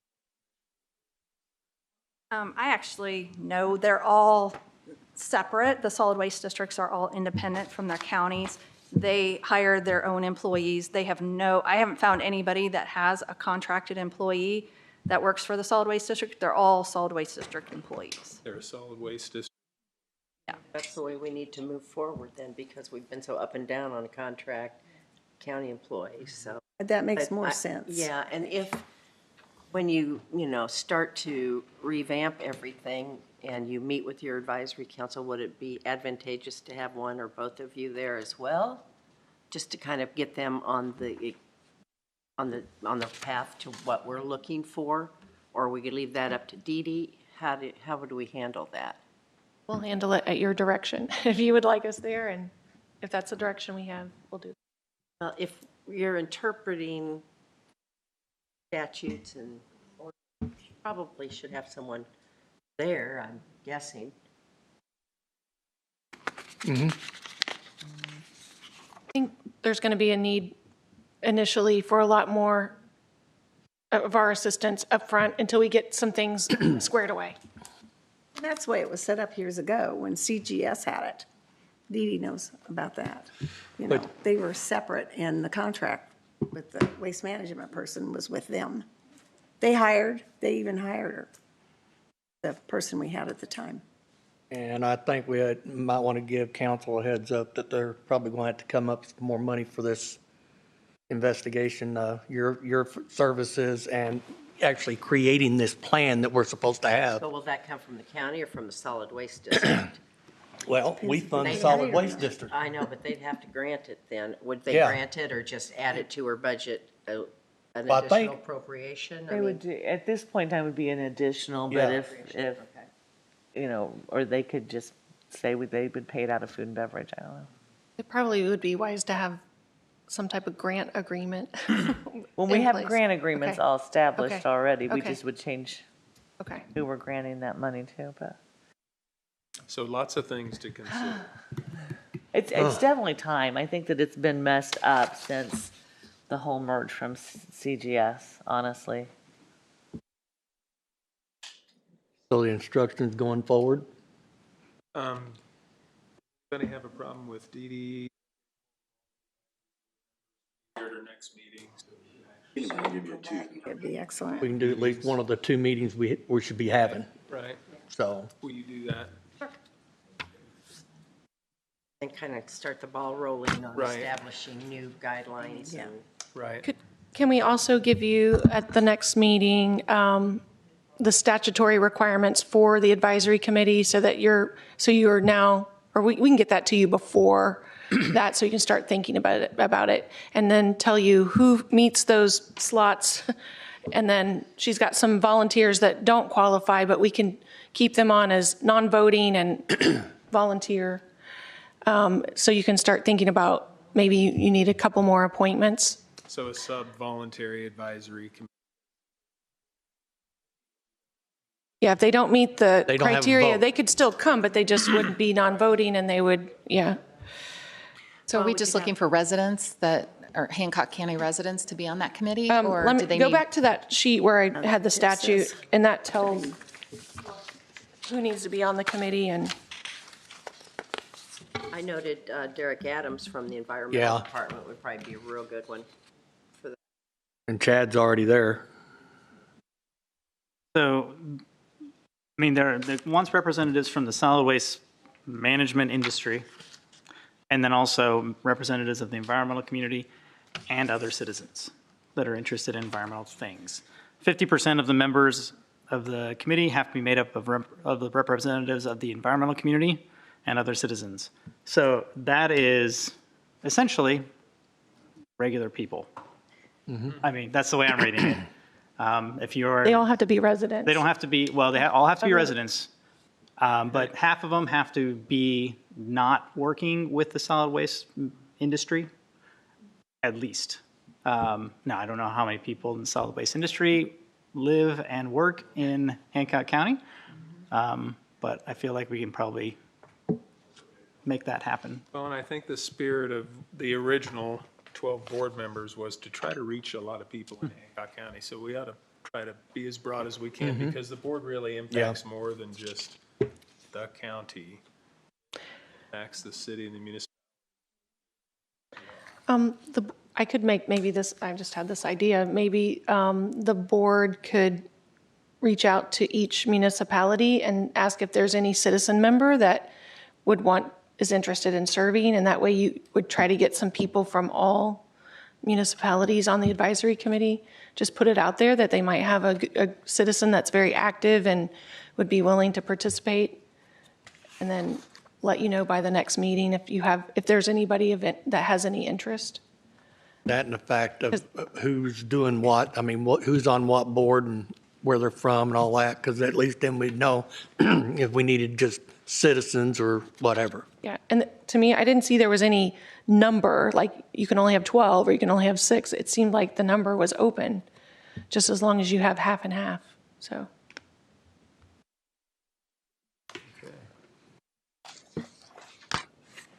Would that be something that you would want Dede to do, or would you want, would that come from the board president, or reaching out to the municipalities on that? Actually, Dede, you probably already got a working relationship with them, don't you? Yes. I figured you did. So, I mean, at least they'll know who they're talking to. Yeah.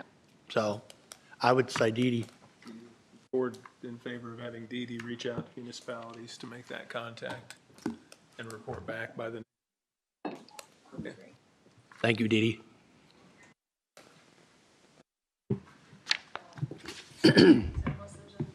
I have a few extra things. I'm sorry. We're going to. Oh, whoa, whoa. We already had enough now. I mean. Really? Sorry. He's like, I'm sorry. Yeah. I've had a few things this week. Make it on the agenda. So we had our newspaper bin, which is placed over at the Daily Reporter. They came to, well, actually, I signed up to have them come empty the newspaper from that. And they are continually raising the price on that. So for one pickup, I think it's going to be, shoot, I don't have that number in front of me. I think it's going to be like $300 just to have it emptied one time. And we do this an on-call pickup.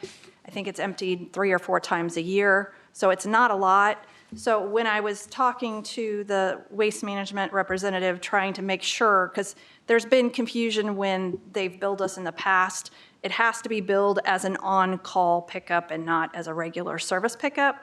So I had to, verify that it was an on-call pickup, and he was like, well, if you sign an agreement with us, we can get that pickup down to $51 for each time it's emptied, which, if we do it every 3 months, that's $150 versus $300 that we're currently paying. They've mentioned this the last time that we had it serviced, and I was not in favor of signing the agreement, but now it's getting to the point where this is half the cost of what we're paying. So I thought I'd bring it back and let you reconsider it. I have checked around. There are no other waste haulers in the area that will recycle newspaper or have the right kind of truck to lift up our bin to empty it, because ours is like a front load bin, if you know what that means. But anyway, so I'm kind of stuck using. How long? How long is the agreement for? I think it's open-ended. It's 3 years initially. Okay. And then I think it automatically renews unless you say. Yeah, if it's waste management, it automatically renews. I want to know what the out agreement is, because Yeah.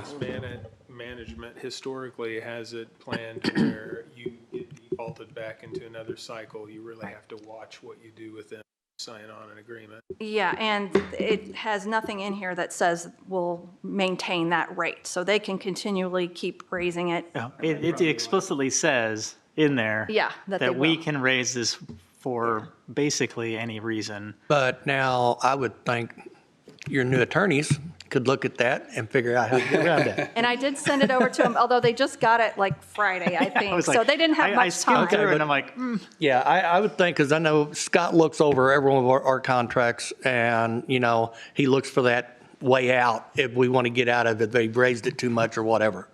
So. So Or we just don't if have it's to. a good contractual agreement to enter into no matter what.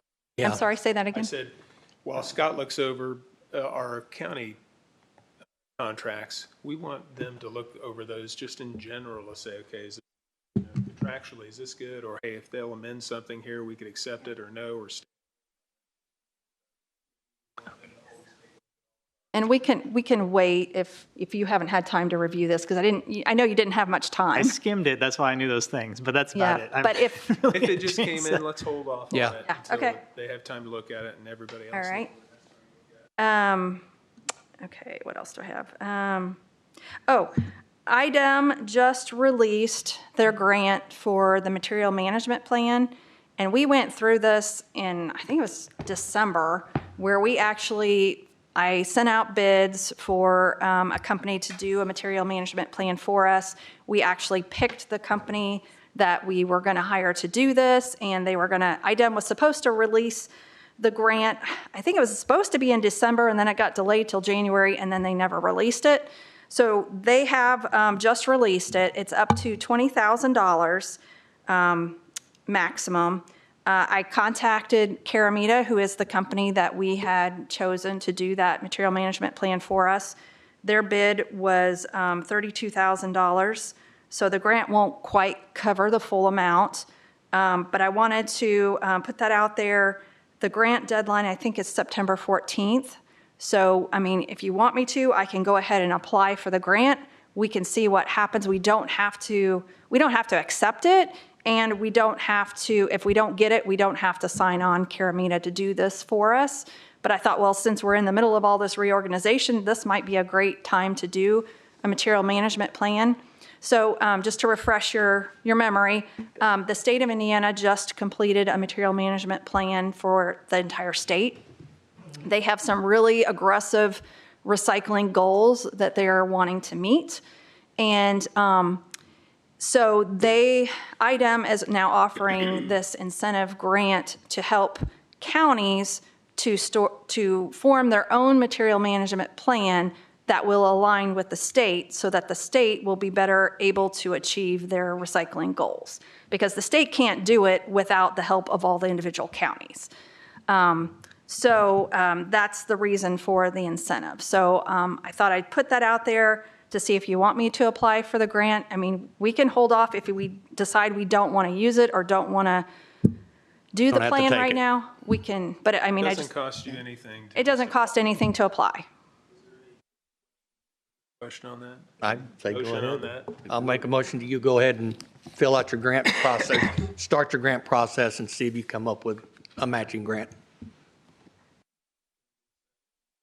And what grant was that for again? It's the item, it's called SWIFR. It's Solid Waste Infrastructure, I don't know what it stands for. So there's a motion on the floor for Dede to go ahead and to apply for the SWIFR grant. Second. All right, any other discussion? All those in favor say aye. Aye. Aye. Motion passes. And it has a really low or a really spread out term. So like, I don't think it's even announced until like December. And then the funding won't even be available until April. So it's a long process. So we've got plenty of time to figure out if we want to do it or not. And I think that's all I have. Got a resolution for electronic I was gonna say. participation on the very tail end of that. Yeah. Kind of skipped it. Do you have that? I don't think.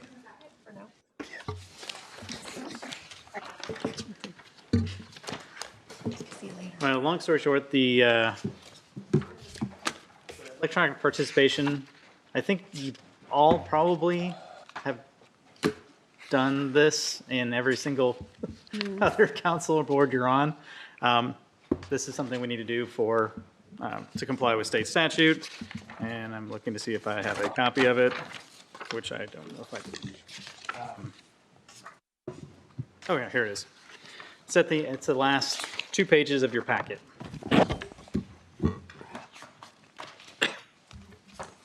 And I'm not sure what resolution number this would be.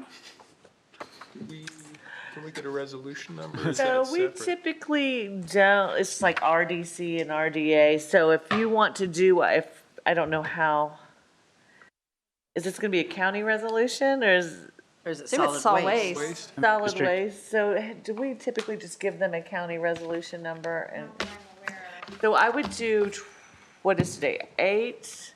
I would do 8-4-2026 SW. Is it August 4th today? Yeah, 8-4-2026 SW. Okay.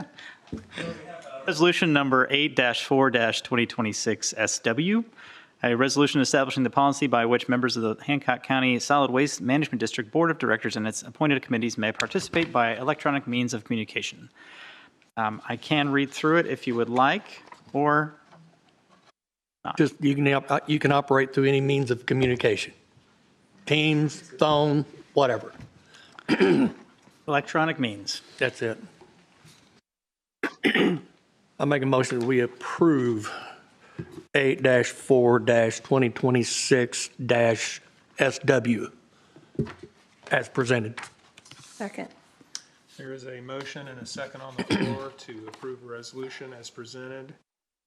The resolution establishing the policy by which members of the Hancock County Solid Waste Management District Board of Directors and its appointed committees participate by electronic means of communication.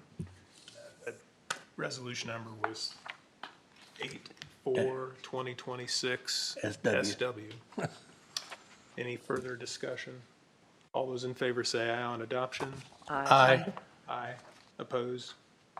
Motion Make adopted. one comment about that. So if there would be a need for one of you all to participate at a virtual meeting, you have to be seen and heard, but this would allow you to be able to do that. Only half the members of this body can participate in that way. I would recommend that if you see a need that you're not going to be at a meeting, that you let Dede know so we can plan ahead of time. There's a need for that.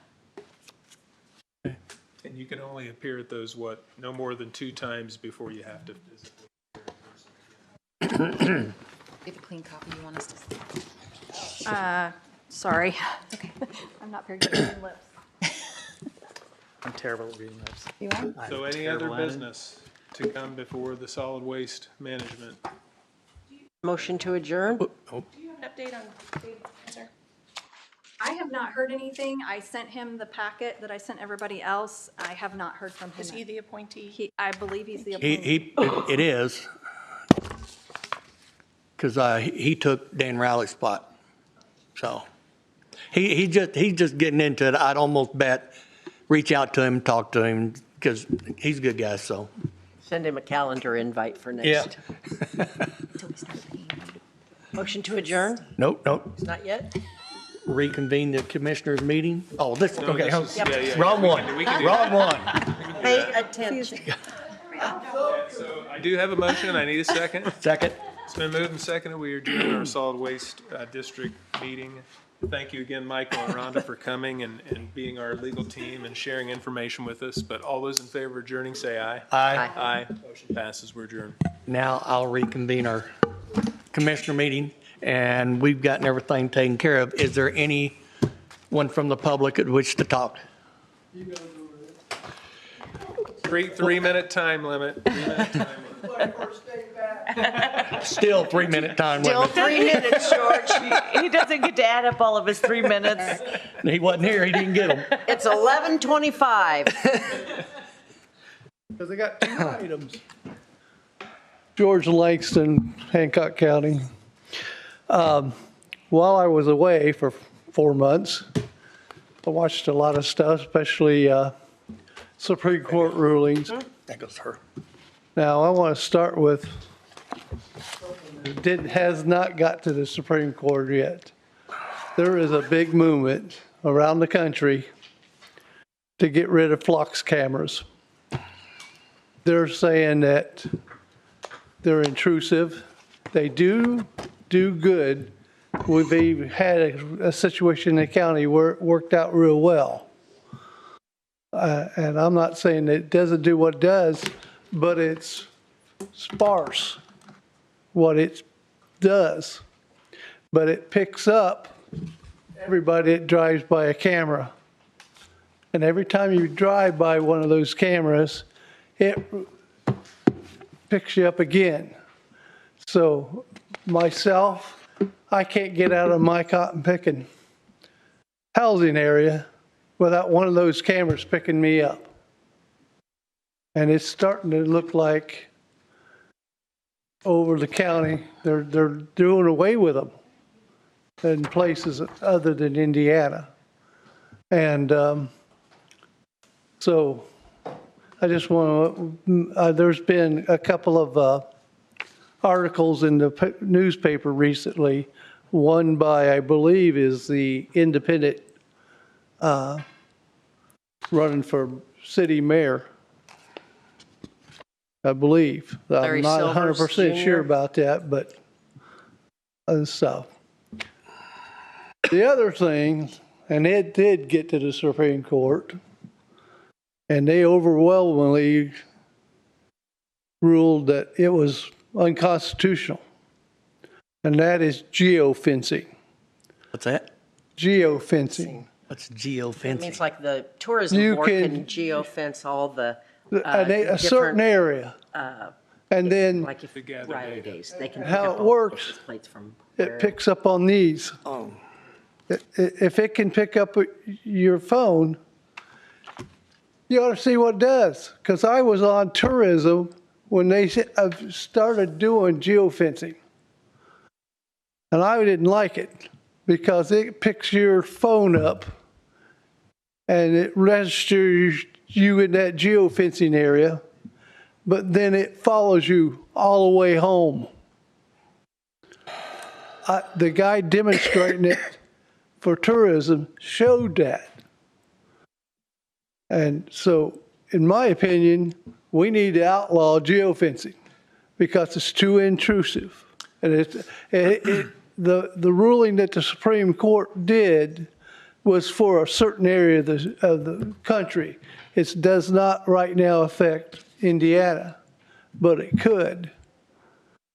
And it's very intrusive in my opinion. And I'm a big proponent of the Fourth Amendment. I don't fly anymore because I will not give up my Fourth Amendment rights going through the airport. And I worked at the airport. And I've watched some things over there that really whiz me off. The TSA is walking around on them concourses after they've gone through security, and they're just targeting anybody general out of the public, and they start giving them the third degree on what they're doing there and where they're going and that kind of stuff. Okay. And I didn't like that. Now, when I worked as a... George, you're at 4 minutes. You're up. You're up.